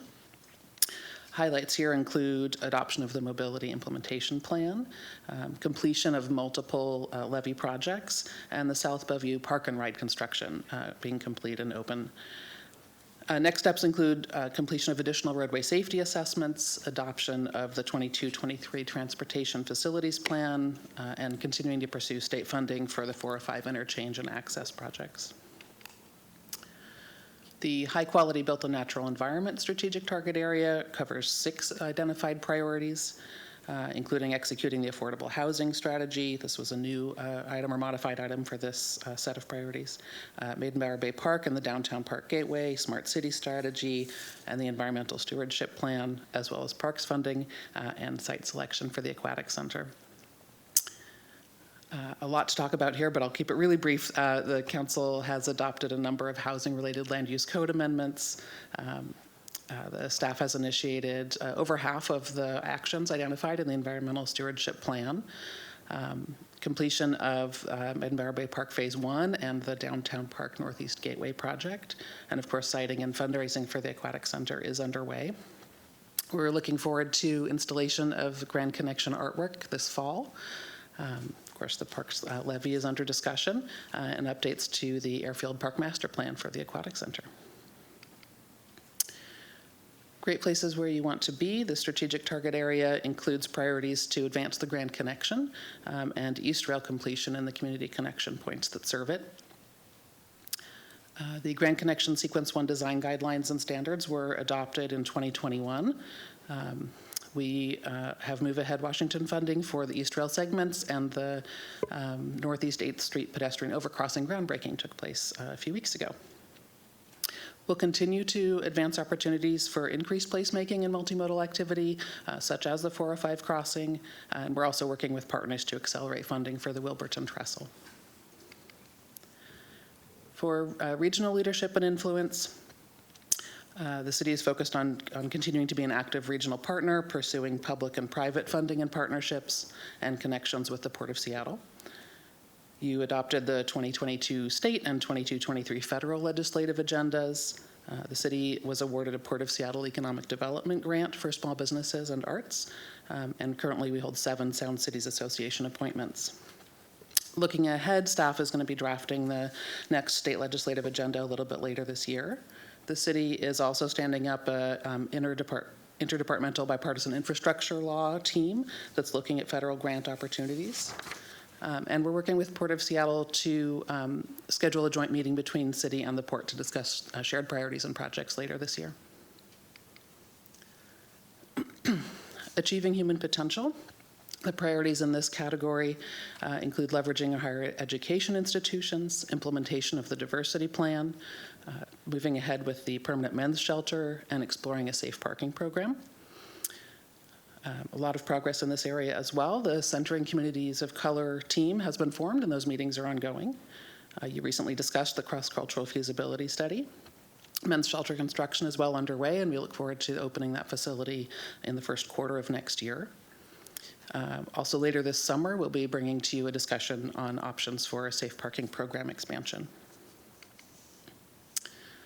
The high performance government strategic target area includes 5 priorities: implementing a comprehensive communication plan, technologies to improve customer service, financial strategies, brand identity, and using data and technology to enhance engagement and equity.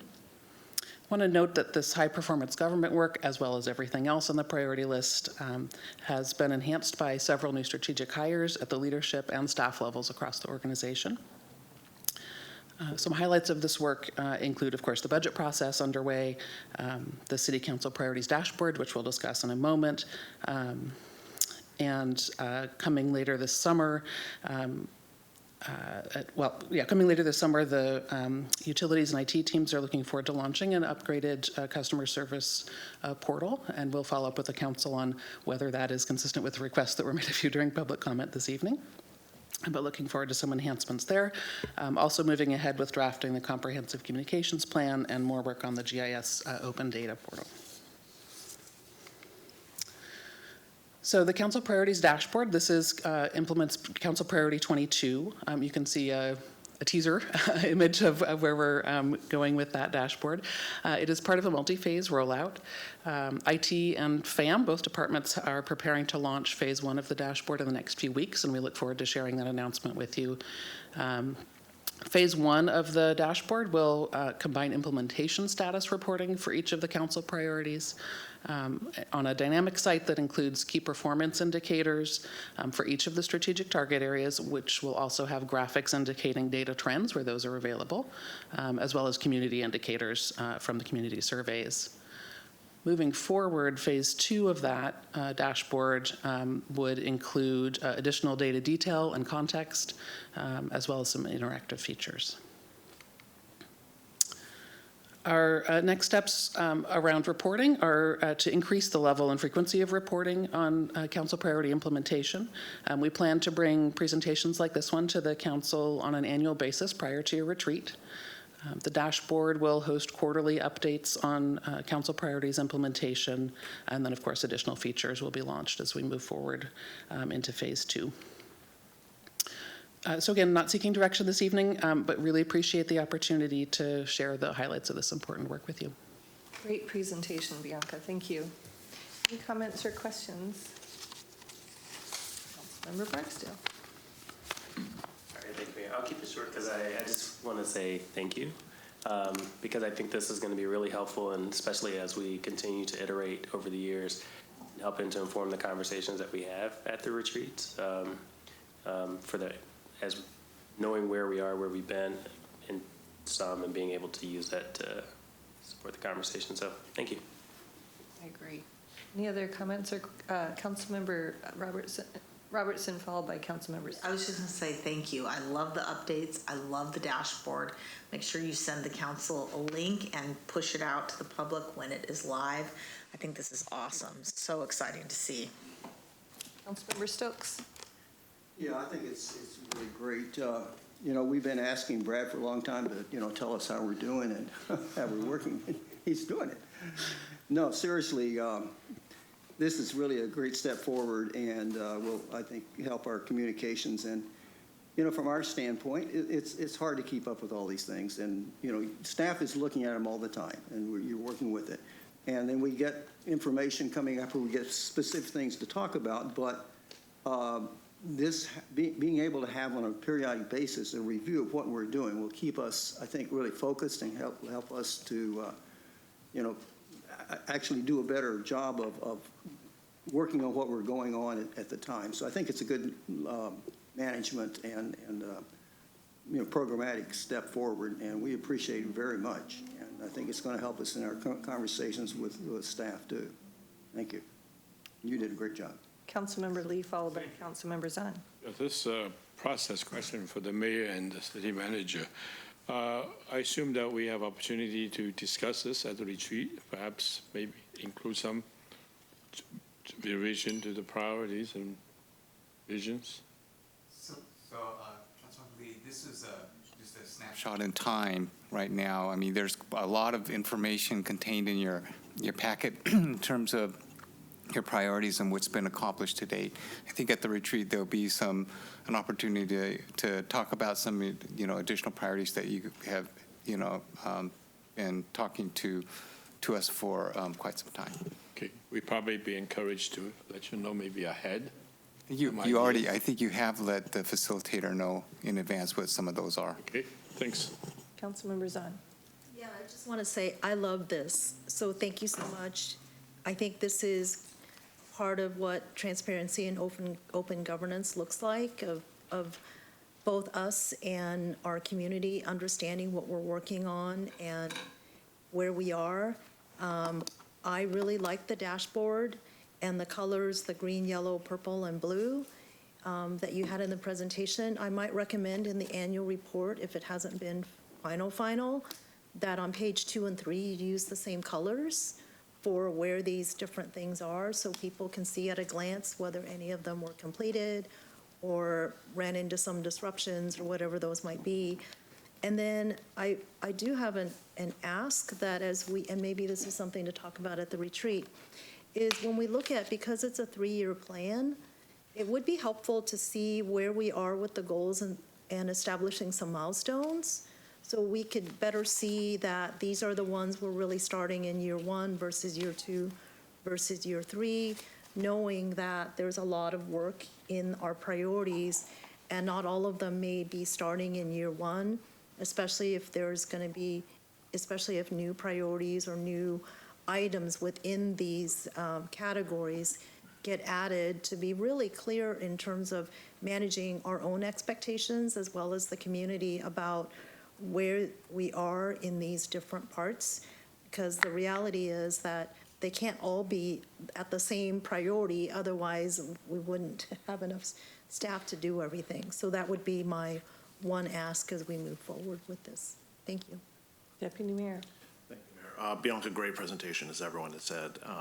And this is a great thing to have for all the reasons stated. Transparency keeps us accountable, right? The whole city and the council accountable to those that put us in this position, the residents of this city. So we really look forward to the comprehensive communications plan that you're currently drafting and what that looks like.